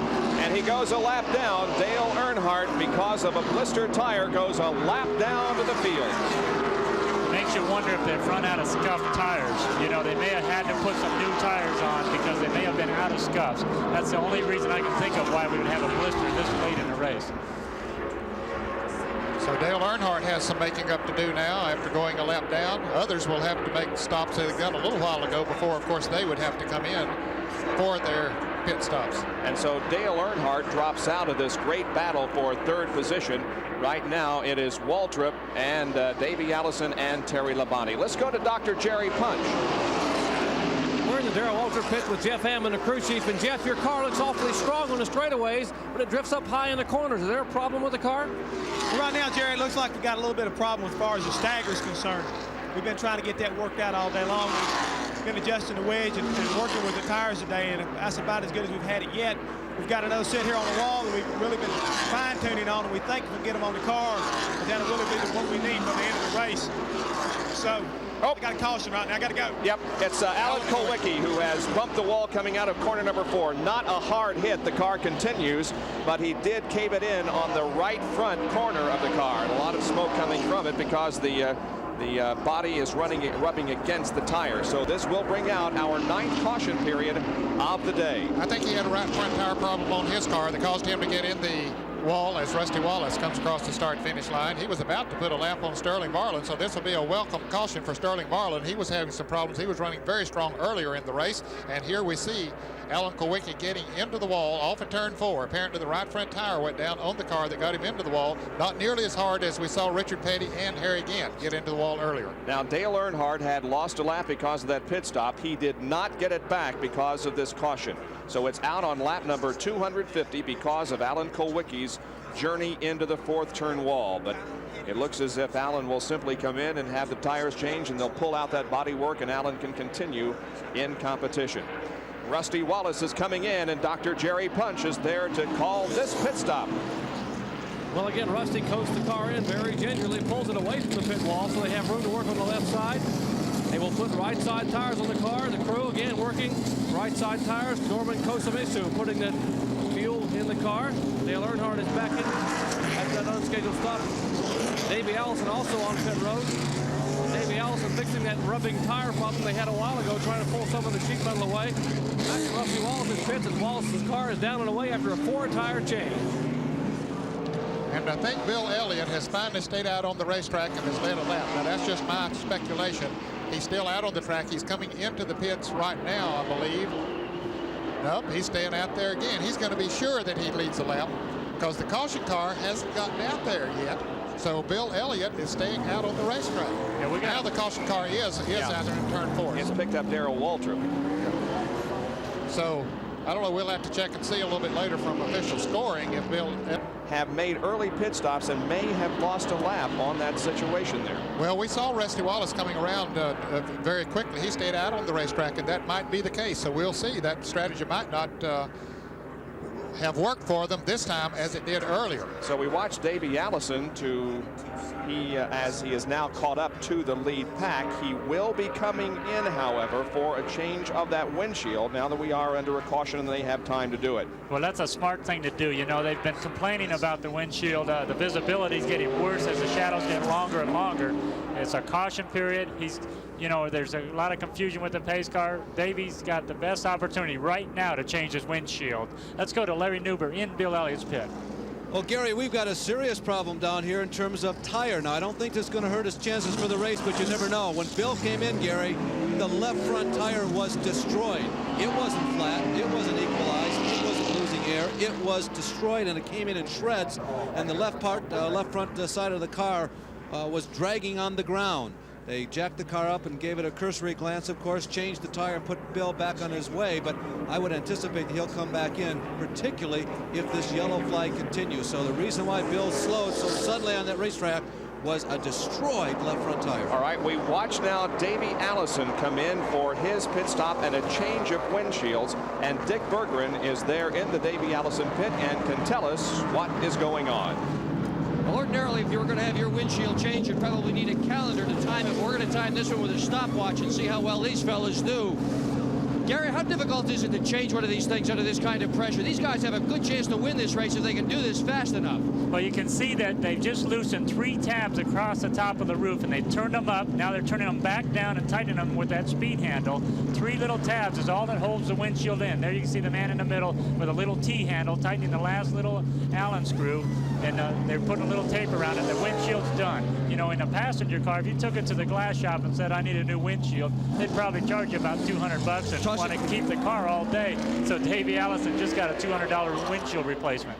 Yeah, and he did it pretty quickly too, Gary. 27.33 seconds, less than half a minute to change a whole windshield. Try that in your local glass shop and see how you make out. And Dick, the new windshield that they put in had already been prepared with that stripping there at the top for the sun problem that occurs at this time of day. Yeah, it has, and several of the competitors are getting concerned about it. People are changing goggles, wondering exactly what to do. As the sun goes down, particularly late here in the year, it becomes more difficult to see, and there are a number of places on this racetrack where it's especially difficult. Jerry Punch, what's going on with Bill Elliott's tires? Well, this is what's left of Bill Elliott's left front tire. You heard Larry Newber say a minute ago this tire was in shreds, and he sort of put it mildly. Take a look at what's left of the tire. This is the cord and part of the inner liner here. Elliott has been back on pit road. They raised the hood a minute ago to see how much damage this shredded tire may have done to the undercarriage and chassis parts inside the left front of the car. So Elliott's problems continue. The car has fallen off the jack. He now has had a shredded left front tire as he came back down pit road. We are continuing here at Atlanta Raceway for the Atlanta Journal 500, and Bill Elliott still pursues that Winston Cup Championship. Back at Atlanta, let's sort out this situation now as to whether or not Bill Elliott did or did not lead a lap. I don't think he did, because the car, Darrell Waltrip, is directly behind the pace car at the moment. Now, we're still not exactly sure if he's leading the race, because he made an early pit stop. He and Mike Alexander, and I think Terry Labonte and a couple of other cars made early pit stops, Kyle Petty among them. As soon as the caution came out, they came down pit road. Well, Rusty Wallace stayed out there and went around at a pretty good clip. And Bill Elliott saw what Rusty was doing, so he stayed out on the racetrack to keep from going a lap down, even though he had that tire problem, but he stayed out there and did stay in the lead lap. That's probably why the tire looked so bad when he finally did get into the pits. You know, he's trying to go as fast as he can to not to lose ground, so his crew will have time to change that tire. But then he doesn't want to go so fast that the tire completely shreds and tears his. You know, I've seen him tear the whole fender and hood off of a car if you try and go too fast. So Bill Elliott really did a pretty good thing right there to stay in the lead lap, plus not tear up his car too bad with that flat tire. He must have run over some debris right when the caution came out. It's lap 256. We're going to have another round of pit stops, aren't we, before this is over? Boy, it's close, Bob. Yeah. You know, we've talked about it. Larry said 268 was the magic number. Well, you know, the mileage isn't the same for everybody. Some guys get better mileage than others, and so, you know, there's a chance you could stretch it to the finish. But, you know, what we've seen today, all day long, there hasn't been a green flag pit stop, around a green flag pit stops, other than a flat tire or some kind of problem. So, you know, in the pit, you almost say, well, can it really go green to the finish now, or will there be another caution or more than one more caution? For the next 2 weeks, ESPN Speed Week will be on Tuesday nights. Now, only for the next 2 weeks at 7:30 on Tuesday night. This coming Tuesday night, we'll review what's happened here this weekend and summarize what has happened during the entire NASCAR 1988 season. Then the program that I mentioned earlier to you. A week from Tuesday night, the 29th at 7:30, the end of an era, as we'll have Benny Parsons and Cale Yarborough joining us, and they have already retired, and Buddy Baker will also join us. He's semi-retired. And we'd like to remind you also that later tonight at 8 o'clock, we'll have a battle between the New England Patriots and the Miami Dolphins. NFL football action from Joe Robbie Stadium in Miami, live at 8 o'clock tonight Eastern Time here on ESPN. Bill Elliott's in the pits. Larry Nuber is there. Bob, the attention is going to that left front that both Jerry and I have referred to in the last 7 or 8 minutes of this yellow flag. They're doing some particular cleaning work on the front windshield. Bill obviously has been complaining about the glare as they come off of that turn number 3. It's getting extra attention. While this is all going on, at least 2 people, including Ernie Elliott, are down on their backs on the ground looking at the left front. And I'll tell you, there's a lot of cosmetic damage. There's actually a hole in the top of the fender, and there's a lot of rubber and bent metal around the wheel well. So cosmetic damage, whether or not it's structural, don't know. All right, Elliott goes back out onto the racetrack. Now, there's the pace car, and NASCAR has started out this scoring problem. They have allowed Darrell Waltrip, Mike Alexander, Terry Labonte, and Ken Schrader to come all the way back around and to stay on the lead lap. Had a similar situation at Charlotte, North Carolina last month, and it took a little while to get it figured out, but they did let cars go around after the pace car had picked up the wrong car. All right, we are still under caution, and when we return, we'll be ready for more racing at the Atlanta Journal 500. We hope you're enjoying today's coverage of the final Winston Cup race of 1988, the Atlanta Journal 500 from Atlanta International Raceway. It's being brought to you by Dodge Cars and Trucks. On the street or off the road, it's the new spirit of Dodge. By Budweiser Beechwood Age for that clean, crisp taste. This Bud's for you. And by the First Brands Corporation, makers of Prestone Advanced Formula Antifreeze. Here are the top 10 now with 259 laps completed. Rusty Wallace is the leader. Ricky Rudd is second. Third is Michael Waltrip. Fourth, Bobby Hillin Jr. and Neil Bonnet in 75 is in fifth. The second 5, led by Jim Sauter in car number 31, then Cale Yarborough in 29, Davey Allison in car 28, Sterling Marlin in 44, and Bill Elliott is in 10th in car number 9. In 11th position is Darrell Waltrip. 12th is Mike Alexander. 13th is Terry Labonte. 14th is Ken Schrader. And those 14 cars are on the lead lap.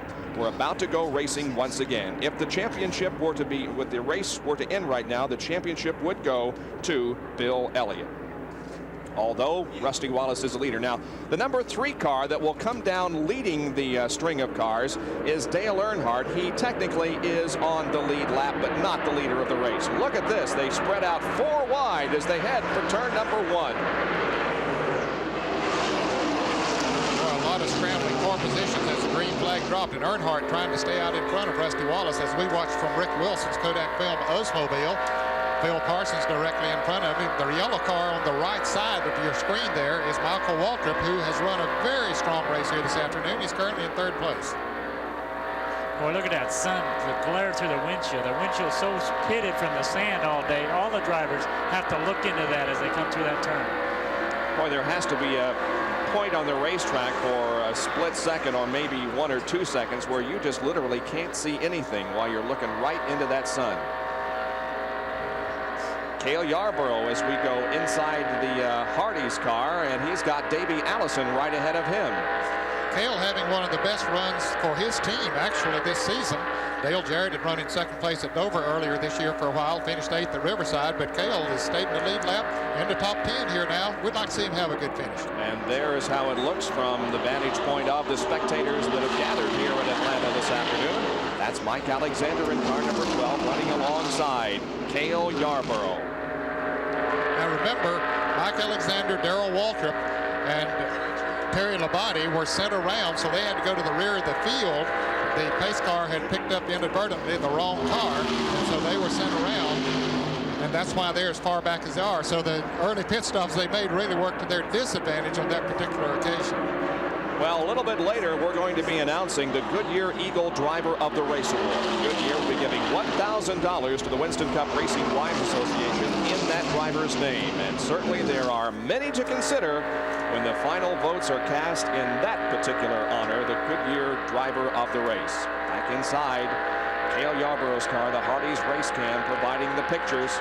And this is how Cale Yarborough looks as he goes around the high banks here at Atlanta. He's still trying to chew a little bit of chewing gum while he drives, looks up in his rearview mirror, comes off in the turn and accelerates, looks up in the rearview mirror once again as he makes the turn into the next turn. You're seeing history being made here as Cale Yarborough in his very last race of one of the most illustrious careers that stock car racing has ever known. And he also ran a few IndyCar races. In fact, he ran a full season. Yeah, he did. But you can see him really paying attention to his mirror. Mike Alexander there and several other cars coming right up behind him. They're all a factor in what Cale's going to do as he goes into the turn, whether he should stay low, stay high. He's really paying attention to the traffic around him. There's Darrell Waltrip in car number 17, and then behind him we have cars that are battling for position. Waltrip is in 5th position at the moment. Well, he was 11th when the green flag came out, so he has moved up through the pack pretty quickly. Bobby Hillin Jr. there, the 75 car driven by Neil Bonnet. Boy, Cale can hardly see when he goes into that turn. That's tough. Look at how close he's staying to that car down on the inside of Neil Bonnet.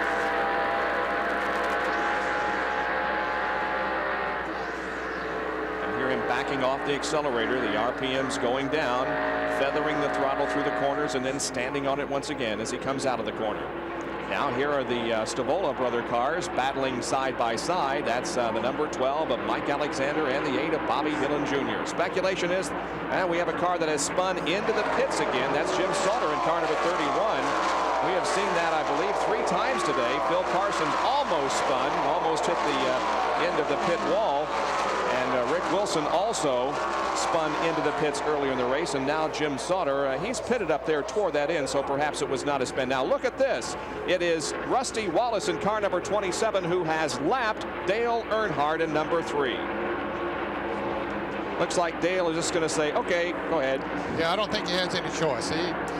Rusty's car has been working so well all afternoon, and Earnhardt has shown some strong points, but he had that blistered tire a little bit earlier. We have a car that's smoking badly in turn number 3. I don't think it's going to bring out a caution. There is Mike Waltrip in car number 30 that is having a fine run, and there is Rusty Wallace in car number 27. Michael Waltrip now being shown in 2nd position. That's Kyle Petty in the Citgo Wood Brothers Ford driving his last race for that team. He'll be moving in with our Gary Nelson next year. Well, that's my new driver there, Kyle Petty. Looks like it's got a piston, something wrong inside the engine. You can see when he lets out the clutch, it comes right out the exhaust there. I don't think that car is going to go much farther than to the garage for the rest of the day. No yellow flag. However, Kyle Petty is headed for pit road, and it could be the end of the afternoon for the son of Richard Petty, who crashed earlier in the afternoon and is out of the race. So the laps continue to click off. We're at 2:69 now with Rusty Wallace still leading the Atlanta Journal 500. Bob Jenkins, Ned Jarrett, Gary Nelson, Larry Nuber, Jerry Punch, and Dick Berggren back at Atlanta International Raceway, where Rusty Wallace continues to lead this 500-mile race, the finale of the 1988 Winston Cup season. A fine performance today by the driver of car number 30, Michael Waltrip. He is in 2nd position. Let's go to the pit area. Larry Nuber. Well, not only a fine performance by the driver, the crew has done an excellent job, and there's a lot of excitement down here. This is Chuck Ryder, the owner of this team, one of the newer teams on the Winston Cup Trail. This may be the most excited I've seen you guys all year, particularly since Pocono. Oh, we are, and the team has worked so hard, and so has Michael. They all deserve it. I just hope we have a good day here. At Pocono, you guys finished 2nd. What's he saying? Does he have a chance at catching Rusty and holding on? Rusty's very strong. He just playing. He's driving as hard as he can. Hopefully, we'll be around there at the end. A win today would be a very important day for your team, wouldn't it? It would certainly make the exciting year of 1989 just the greatest thing that happened. Okay, that's what's going on down here. We're almost down in the first turn of the pit area, and Jerry Punch is also standing by very closely. Jerry? Well, Chuck Ryder, who owns that Michael Waltrip Country Time Lemonade team, has said they may make an announcement this week, and he said if you want to, you can go ahead and allude to what we might say, and that is that they will have an in-house engine program next year, and they apparently, I'm told, may be hiring one of the most potent Pontiac engine builders in NASCAR, and that is Kenny Wilson, who has been building engines for Richard Petty for the last 3 or 4 years. I understand Kenny Wilson will move over to that team in 1989 and will be their primary engine builder for Michael Waltrip. So we look for good things from that operation next year. Well, Michael Waltrip is being challenged here, or will be in the next lap or so, by Davey Allison, who has charged back now and is closing in on the second place Michael Waltrip. How many times this afternoon have we seen Davey Allison charge back towards the front? He has had an overheating problem. Apparently that's gone away. He had a spark plug wire off early in the race. Had a tire rubbing a right front fender a little while ago. But he just keeps coming back. Well, he's got clear vision right now with that new windshield. And although he had to start, 23rd or 24th in line on the restart, he's slowly moving his way. Now he's just about to take over second place and then set his sights on the lead. Not making a bid at the moment. We'll see if he does at the other end of the racetrack. Michael Waltrip in the number 30 yellow Country Time Lemonade sponsored car. And it is Davey Allison in the number 28 Havoline Ford. And now Davey slingshots around during going down the backstretch. And he hasn't taken the position yet. There he does. Davey Allison moves to second. Well, he's been so strong going into the turns and coming off the turns, and it was no big surprise that he was able just to drive under Mike Waltrip there and go on and take the position away. Davey has quite a catching up to do, though, to Rusty Wallace, who has a pretty substantial lead. And now we go back and check on the number 26 car. He is in 4th position. That, of course, is Ricky Rudd. The number 5 car there of Jeff Bodine is not on the lead lap. Rudd has had a good run here this afternoon. He's been sort of up and down, but in 4th position right now.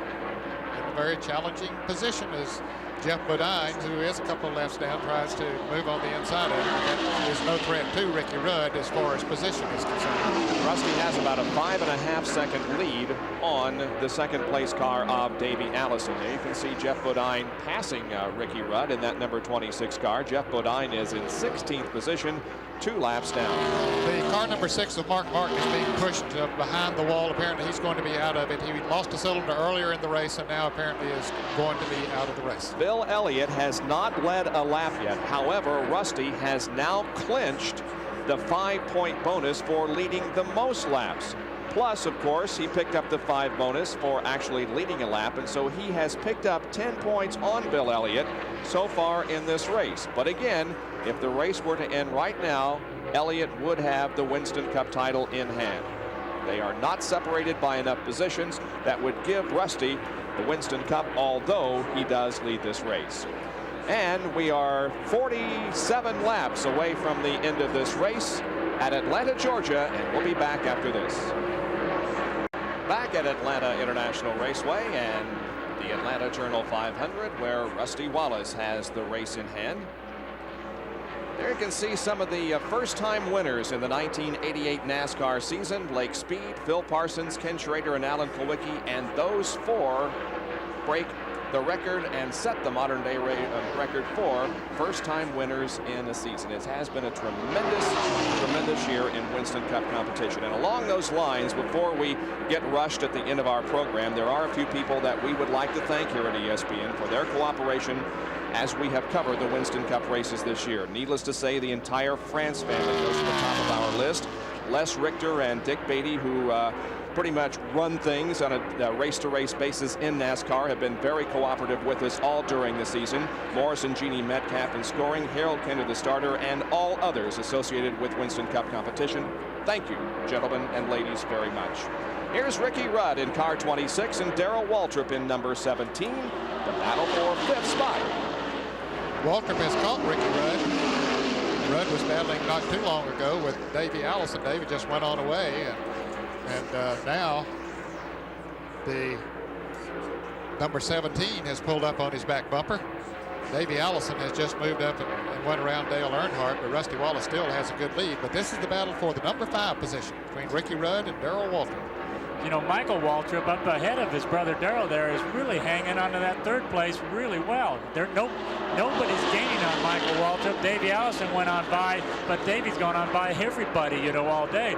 Here's Michael Waltrip on the screen running a solid third place. Nobody's gaining on him, and he's not gaining on anybody at this point. And look at the steady progression that Michael Waltrip has made from a 28 starting position to 13th, 21st, then back to 8th, and now all the way up to 3rd position. His best finish of the year, by the way, was a 2nd at the Pocono 500. So although he hasn't won a race, his best finish this year and career finish has been the runner-up position. We go back and look at this tussle for the 5th spot. Ricky Rudd and Darrell Waltrip. Darrell still seems to have a little bit of a problem keeping his car as low on the racetrack as he would like to. He has, as Gary Nelson has pointed out several times, plenty of horsepower on the straightaway, but when he gets to the turns, he just has to back off a little bit early, and he loses a little bit of that distance he gains on the straightaway. If 2 more cars were to drop out of the race, then Bill Elliott could drop out and still win the Winston Cup. That's how close he is right now to clinching the whole thing. Boy, they can't be breathing easy yet. And, you know, Bill Elliott and his whole crew and all of his fans still have to hold their breath just a little bit longer. You know, that's a great thing about Winston Cup racing is you just don't know. You just got to wait till it's over, and then you'll finally figure it out. But I tell you, it's been one heck of a long day for Rusty Wallace and Bill Elliott both. Well, Ricky Rudd, already a winner this year in Winston Cup competition. He was the victor at Atlanta, and Darrell Waltrip has been in the victory circle twice this year at Charlotte and at Martinsville. You know, we watched Ricky Rudd early in the race. Looked like one of the strongest cars on the racetrack, and he looks like he's lost a little bit. And then we look at Darrell Waltrip right behind him. He looked a lot worse earlier in the race than he does now. So Darrell Waltrip has gained in momentum, and Ricky Rudd here in the 26 car has lost a little bit, and that almost brought him into an even running performance right here for 5th place. Lead held by Rusty Wallace. He's running all by himself on the racetrack, not being challenged at all. He has a rather substantial lead on the 2nd place of Davey Allison, trying to salvage the Winston Cup for 1988. Back in a moment. The Winston Cup will either be won by a Pontiac driver or a Ford driver, and if it's Rusty Wallace in a Pontiac, it'll be the first time since 1962 when Joe Weatherly won the Winston Cup in a Pontiac. Now, as far as the Ford is concerned, the last Ford to win the Winston Cup was David Pearson back in 1969. Actually, the Ford cars have not won very many Winston Cup championships over the years. I think that I was the first driver, and I don't say that in a boasting manner, in 1965 in running a Ford and winning the championship that year, so they really haven't won that many championships. Let's look ahead to 1989. We'll be back with our coverage, and Dr. Jerry Punch can perhaps fill us in on what some things we should be looking for when we open up. Well, next year, Bill Elliott will be back with the Melling team. Now, as far as sponsorship was concerned, there was a lot of speculation until a few weeks ago.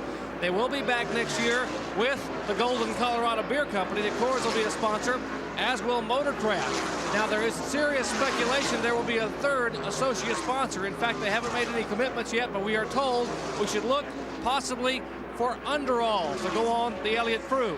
No more penny lines for Bill, Ernie, and Dan Elliott. Also next year, some crew chief changes. Harry Hyde is no longer with the Folgers team. Harry told me about an hour ago that he shook hands with Billy Stavola last night, and tomorrow morning, Harry Hyde will go to work as the new team manager for Bobby Hillin. Other crew chiefs who are out of work right now looking for a job. Joey Knuckles, who left the Buddy Baker Greg Sachs team this year, he may work with the rookie operation next year, as will Doug Reichert, who left the Benny Parsons Dunleavy team. So those crew chiefs still looking. A lot of changes coming in the Bear for 89. Gentlemen? I'm not going to ask you where you got the underalls, Jerry. Battle shaping up here between the number 25 car and the number 11 of Terry Labonte, and Labonte is one of those who will be switching makes at the end of this year from the Chevrolet to the Junior Johnson Ford for 1989. This is 7th and 8th right here. Looks like smoke out of Terry Labonte's car. It's hard to say. Yeah, there it is. Yeah, Look yeah. It may be just about all over for Terry Labonte. A big puff of smoke coming from that car. Any speculation, Gary? It's usually not good when a motor or something like that starts happening. It's hard to tell. It's coming from under the car near the front, so it's probably an oil leak or something even more serious in the engine area. But this is Terry's last ride in a Chevrolet. Junior Johnson's team is switching to Fords next year, and we understand the Ford deal is for 5 years with Junior Johnson. Boy, look at the smoke now. More so when he lets off the gas. That makes you think that it's an oil leak, that maybe near the front of the oil pan, a cracked oil pan. When he lets off the gas, the oil runs to the front and leaks out and causes smoke. Look at Darrell Waltrip and Ricky Rudd still racing for position. Darrell Waltrip, it seems, has been in a fight for position all day long. Now he's in one with Ricky Rudd for 5th spot. Waltrip is in the Tide-sponsored Chevrolet, number 17. And, of course, Ricky Rudd in the Quaker State Buick car, number 26. You know, there's not only the Winston Cup Championship at stake here today, but something, boy, they were about to get together there. But there's something that's very important to the manufacturers, which is the manufacturers' point championship for the various brands of cars, in a very close battle between Ford and Chevrolet going into this race today. I think if the race ended the way that it is right now, it would be very, very close. They're going into the race, Chevrolet was ahead by 5 points over Ford, 162 to 157. Pontiac at 151 was in there very close as well. Now, if a Ford wins the race and top Chevrolet earns 3rd place, the manufacturer's points by finishing behind a Pontiac, Buick, or Oldsmobile, there'd be a tie. So, you know, there's a lot of calculations there is exactly how it would stand. Yeah, we keep talking about the fact that either a Pontiac or a Ford is going to win the Winston Cup, but Chevrolet is definitely in the thick of things as far as the manufacturer's championship is concerned. The Pontiac of Rusty Wallace, sponsored by Kodiak, is the leader. There's Tim Brewer as he watches his driver Terry Labonte at Atlanta International Raceway. There are 24 laps remaining in this 328-lap race, and if the race were to end right now, Bill Elliott would win the Winston Cup with a total of 4,488 points to Rusty's 4,464. But one thing that we will be looking for here in the final 24 laps, Ned, is another round of pit stops. Yes, most of the drivers will have to make a pit stop. Now, Bill Elliott did come in and top off the fuel, saying that he might possibly try to stretch it. But we can look for Rusty Wallace. According to our computers, gathered from information that we received from the teams in the pits, that Rusty Wallace will have to come in somewhere around lap 312. Here he is now. He's coming in right now, earlier than we were predicting, at 305 laps. So he's getting close on fuel. He certainly didn't want to run out. So let's follow this pit stop of Rusty Wallace to Jerry Punch. They did not want to take a chance on that fuel cell. It's the same car that ran out of fuel in Michigan early in the race a couple of times. They have only run 45 laps. Right side tire, 1 can of fuel in. Second can of fuel going in. They've always changed the tire. Down and away, good pit stop. 11 seconds for the Kodiak crew. And he'll stay in the lead lap, Jerry. That's very important. If a caution should come out, he would still be in the lead lap. And he had a good enough lead that he could come in, and especially with that good pit stop, remains in the lead lap. Davey Allison now has taken over the lead in the Havoline Ford number 28.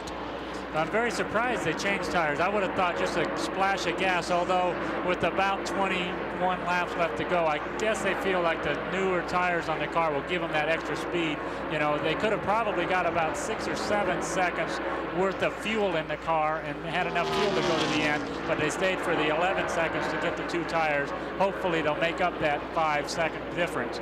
Now, we're predicting that Davey Allison will come in at a lap around 3:14 or so, but we see some activity down in his pits now, so they might, since Rusty Wallace has already made his pit stop, they might come in a little bit earlier. We were predicting that Ricky Rudd would come in at about lap 3:19. Now, Darrell Waltrip traditionally gets better gas mileage than anybody on the racetrack. He can go about 70, 72 laps, which might let him go the rest of the way. He currently is shown in 4th position after this pit stop. Now, let's go to the pits for some comment from Dick Berggren on Davey Allison's pit stop. Well, they're getting ready to do that, and it looks like it's going to be just a splash of fuel and a couple of rounds of fight, and that'll be it. But there's a lot of consultation going on here. They do not have a computer in the pits. They're using the old-fashioned method, a pencil and a piece of paper to calculate this thing, and they're trying to decide the best way to accomplish it. Well, as we have mentioned, perhaps our calculations would be correct under normal circumstances early in the race, but these guys just simply don't want to take a chance of running out of fuel here in the closing stages, and so it could be before lap 314, which we predict for Davey Allison. Well, math is math, whether it's done with a computer, a calculator, or with the old pencil and paper. As we see Michael Waltrip slowing down. Apparently out of gas. Yeah, apparently out of gas or some kind of problem. But Ricky Rudd coming into the pits. Davey Allison's crew, Davey being the leader now, he has the choice, 2 tires or just a little bit of gas. I think everybody should think about just a little bit of gas from here to the finish. Now here is Michael Waltrip, who is coasting in, apparently out of gas. We can't determine right now whether the engine is not running or not, but in any case, he's very slow coming in, and Larry Nuber will report on this stop. Bob, the engine was dead silent when he came in here. They got some fuel in it. He got it fired. Michael just barely came to a stop. They actually refilled this thing while it was coasting. It did not refire. He got it started, then it stalled. Now he's out of my sight. I don't hear the engine. I see crew members still running, and now Michael is back out of the speedway, finally. But it was really a close call for him. Even though they did an excellent job of refueling that thing, he almost lost it. It's lap 312, and here comes Davey Allison for his final pit stop of the race. Moving down off the banking onto the flat part of the racetrack as the crew gets set to go to work on that car. We'll see if he changes tires or just fuel. Here's Dick Bergman. It's going to be just tires, and that round of ice we talked about, you can see him put it into the right. Oh, wow, what a fast pit stop. He hardly even stole it. 3.5 seconds, and that was it with enough fuel, hopefully, to go all the way. Well, let's see. Rusty Wallace is coming down towards turn 1 right now as Davey Allison is going back out on the racetrack. Rusty Wallace will move around him on the outside as Allison gets his speed up. Rusty has just passed Terry Labonte, who had moved into the top 5, so there's still a couple of cars yet to make pit stops who are out in front of them, including the car number 12 of Mike Alexander, who is leading, and Darrell Waltrip, who has moved up into second. Mike Alexander's in the pits right now. Let's see what he does. Dick Bergman. Well, he's going to do the same strategy. Rusty is the only guy that's decided to do tires and fuel. Mike, just a quick splash of gas, not as fast as Davey, and off he went. Bill Elliott coming into the pits. We speculated that he could go all the way, but as we see Mike Alexander leaving the pits, Bill Elliott's on his way in at the other end. And Darrell Waltrip in car 17 assumes command of the race. Bill Elliott, as Gary mentioned, is in for a stop. His final of the afternoon is going to be a splash and go there also. They check the tires. Jerry Punch. Gas only, no tire change. Elliott's car just rolling, and they can put a little bit of gas in it. About 4.5 seconds, he is gone. 14 more laps to go in the Atlanta Journal 500. It's still a question mark as to who's going to win the Winston Cup. There is Rusty, who just passed Bill Elliott. The number 17 car is the leader, but not anymore, as Darrell Waltrip brings the Tide Chevrolet down off the banking and heads for his pit area. So Darrell Waltrip will get a splash of fuel before ending this race. Larry Nuber will call this. Jeff Hammond is right out on the pit road, looking right in Darrell's eyes as Darrell comes into the pits. They're trying to get the splash and go technique executed. 5.4 seconds, it's complete. And Jeff Hammond, who stood right out on pit road the whole time, looking right down Darrell's goggles, executed that pit stop perfectly. Boy, how do you time those pit stops, Larry? I used to time them from the time the wheels stopped turning until they started turning. I don't think Darrell's wheels ever stopped turning, really. The lead is now held by Ken Schrader in car number 25, the Vulture Chevrolet. But there is Rusty Wallace right there on his rear air spoiler. So if Rusty moves around Ken Schrader, that of course puts him in the lead. Rusty has moved into second place now. He was the first of the cars to make a pit stop, the only one to take on fuel. Bobby Hillen Jr. is in the pits, and here comes Rusty Wallace just driving down on the inside and driving right on around. Kenny Schrader taking back over the lead. And I'll tell you, fellas, I believe that was good, smart strategy on their part to change those tires. Yeah, you could see that Davey Allison's fading, not even in the screen there. And when Davey came out of the pits, he was in the same frame with Rusty Wallace. So Rusty is pulling away from Davey Allison with those new tires. Even though Davey's crew adjusted the wedge a little bit, it wasn't enough to make up for the new tires that Rusty has. Well, you can't reward a driver anymore for what he has done this afternoon. Rusty Wallace, he has done what he had to do. He has led the most laps and appears to be on the way to victory. But even if he wins, it appears as if the Winston Cup is still going to go to Bill Elliott. We'll know after these messages.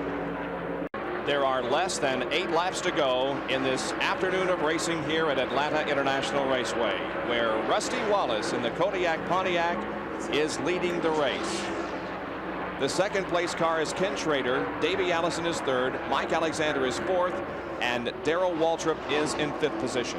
The only one of those cars that has not pitted as yet is Ken Schrader. He might try to go all the way. We understand that is the plan. Right now there are 8 cars in the lead lap. Cale Yarborough, who's running in 9th, was just lapped a moment ago by Rusty Wallace. And now Bobby Hillen Jr. in the car number 8 is about to be lapped. Bobby is running in the 8th position. Yeah, Ricky Rudd is 6th, Michael Waltrip is 7th, and Bobby Hillen there was in 8th position. He has just been lapped, and so now 7 cars are on the lead lap. And in our opinion, the Goodyear Eagle driver of the race is Rusty Wallace. So Goodyear will be sending a check for $1,000 in his name to the Winston Cup Racing Wives Association. It is from a very good driver to a very good cause. Rusty, as we indicated, has done what he needed to do here today. He needed to get out front. He needed to hopefully win the race. He is doing so right now. As to whether or not he is going to win the Winston Cup, that remains to be seen, but it quite frankly doesn't look good for Rusty right now. His only chance was to win the race and lead the most laps. He's done all of that. So he is, I mean, he hasn't won the race yet, but he's certainly in position to do that, but he has done everything that he could possibly do. And so if he don't win it, well, he's just done what he had to do. So that does, in our opinion, make him the driver of the race. Well, Rusty got 5 laps to go and to take the win on today. Bill Elliott, here's Ken Schrader out of gas with 4.5 laps to go. So that gamble didn't pay off, but it looked like a good gamble from all of our standpoints here, I think. So Schrader is coming into the pits for some fuel that will carry him to the finish. You can see he locks up the brakes and slides to a stop as the crew puts the necessary fuel in the car, and Schrader having a slow time getting out. Now the car catches and he begins to move away. Another shuffle in the Hendrick Motorsports point system.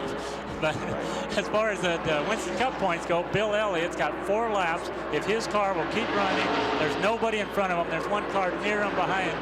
Rusty Wallace has a little bit of traffic, but both these cars continue to run.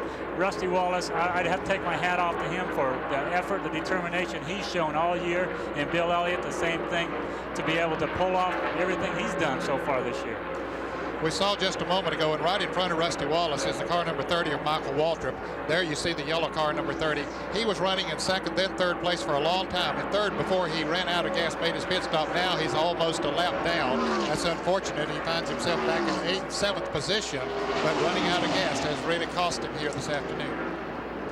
The white flag will come out next time around, and Rusty Wallace will be on his final circuit of this 1.5-mile Atlanta International Raceway. Down the backstretch, he will go beside and then around Michael Waltrip as Barry Dotson and the crew continues to watch their driver, Rusty Wallace. On the other hand, the Bill Elliott crew also is waiting to see what happens to their driver. Bill is not going to win the Atlanta Journal 500, but he apparently is going to win the Winston Cup for 1988. Bill right now is in 11th position.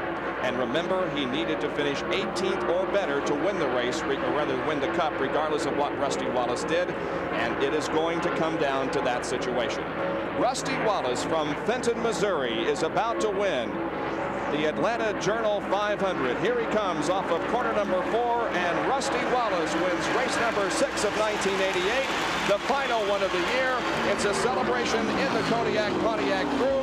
They're celebrating the battle victory, but here is the war victory that's won by Bill Elliott. And listen to the partisan crowd here at Atlanta.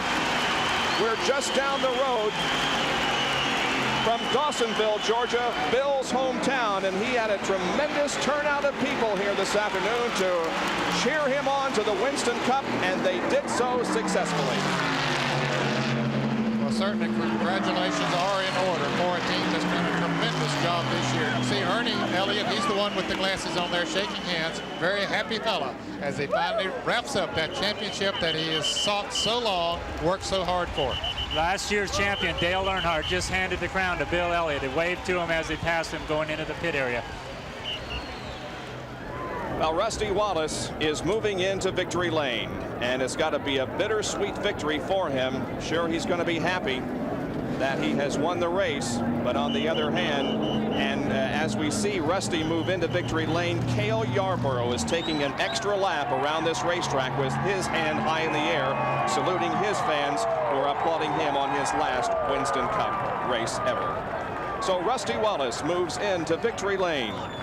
You can see that he is somewhat disappointed because he has lost the championship, but on the other hand, he drove a very, very fine race this afternoon. The championship, here he is. Bill Elliott comes in, and other crews move out on pit road to congratulate him as he comes down. We'll be going to victory lane after this.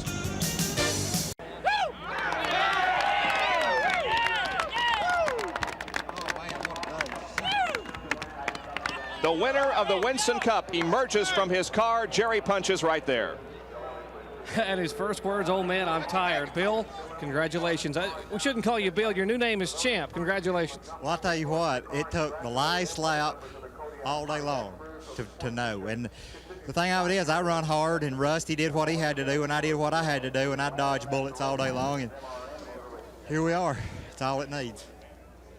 The left front tire, the car coming off the jack. What else could happen to you today? You had to be thinking, where are all these gremlins coming from? Well, it was just enough to kind of slow you down, but not enough to take it all away. And, you know, that's all that counts. We did what we had to do, and, you know, the crew and all the guys back at the shop, Melling, Coors, Motorcraft, Ford, and all the people involved, you know, it's been a fantastic year. You know, we didn't win a race, but we won the championship, and that's all that counts. Bill, they said it had been 2 years since a national title had been won and brought home to Georgia, not in football, basketball, or baseball. And now the Winston Cup goes home to Dawsonville. Well, you know, the thing of it is, it's for the guys at the shop, it's for all the people that supported me around Dawsonville, and it's for the people for the state of Georgia that's really backed me up. You know, that's who it's for. Well, Harry Melling and Peter Coors are here to celebrate with Bill Elliott, the new Winston Cup champion. Let's go up to Rusty Wallace with Dick Berggren. Well, Rusty Wallace, here you are in victory lane yet again after another lap down. You won the battle, but you lost the war. How do you feel? Is this a happy occasion for you or not? It's a happy occasion, yeah, you know, because we won the race, and Barry and I and the whole team talked about it going in. The only thing I could do is throw everything I had at him, you know, just kick him dead. And I, you know, I beat him all day long. I sat on a pole. I led the race. I led the most laps. I won the race. I lapped him. I did everything I possibly can, and he just rode around and just had enough time to win it. And I'd like to congratulate Bill Elliott and the whole team.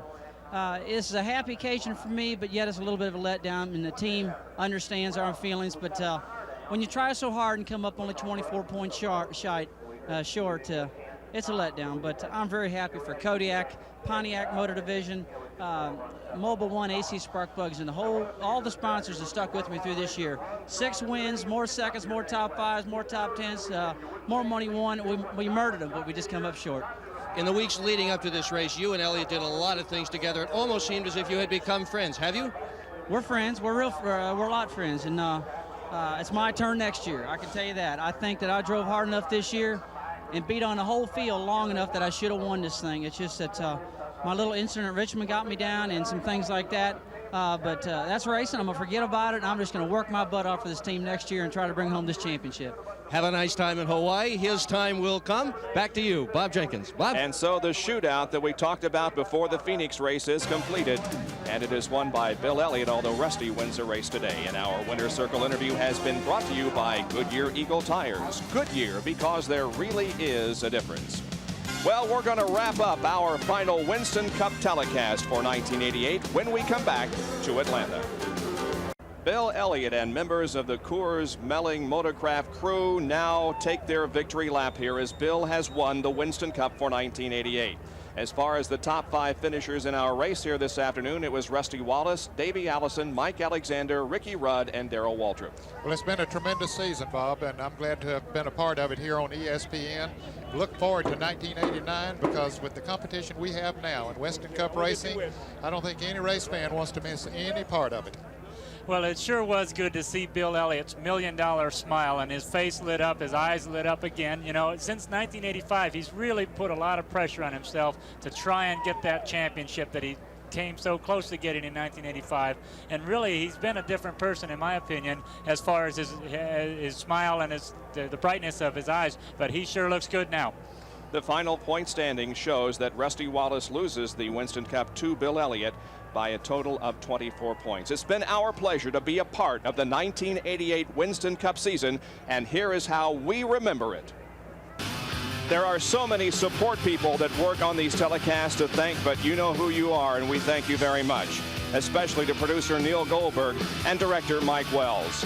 Our also thanks go to Hardee's and Kodak for their support in our in-car cameras. Certainly, thanks have to go to Ned Jarrett and Gary Nelson, who have worked beside me in the booth, and our regular pit announcers, Dr. Jerry Punch, Larry Newber, and Dick Berggren. But more than all, we congratulate and thank you, the fans, for supporting us in the '88 season. We'll be back in 1989. For now, Bob Jenkins. So long, everyone.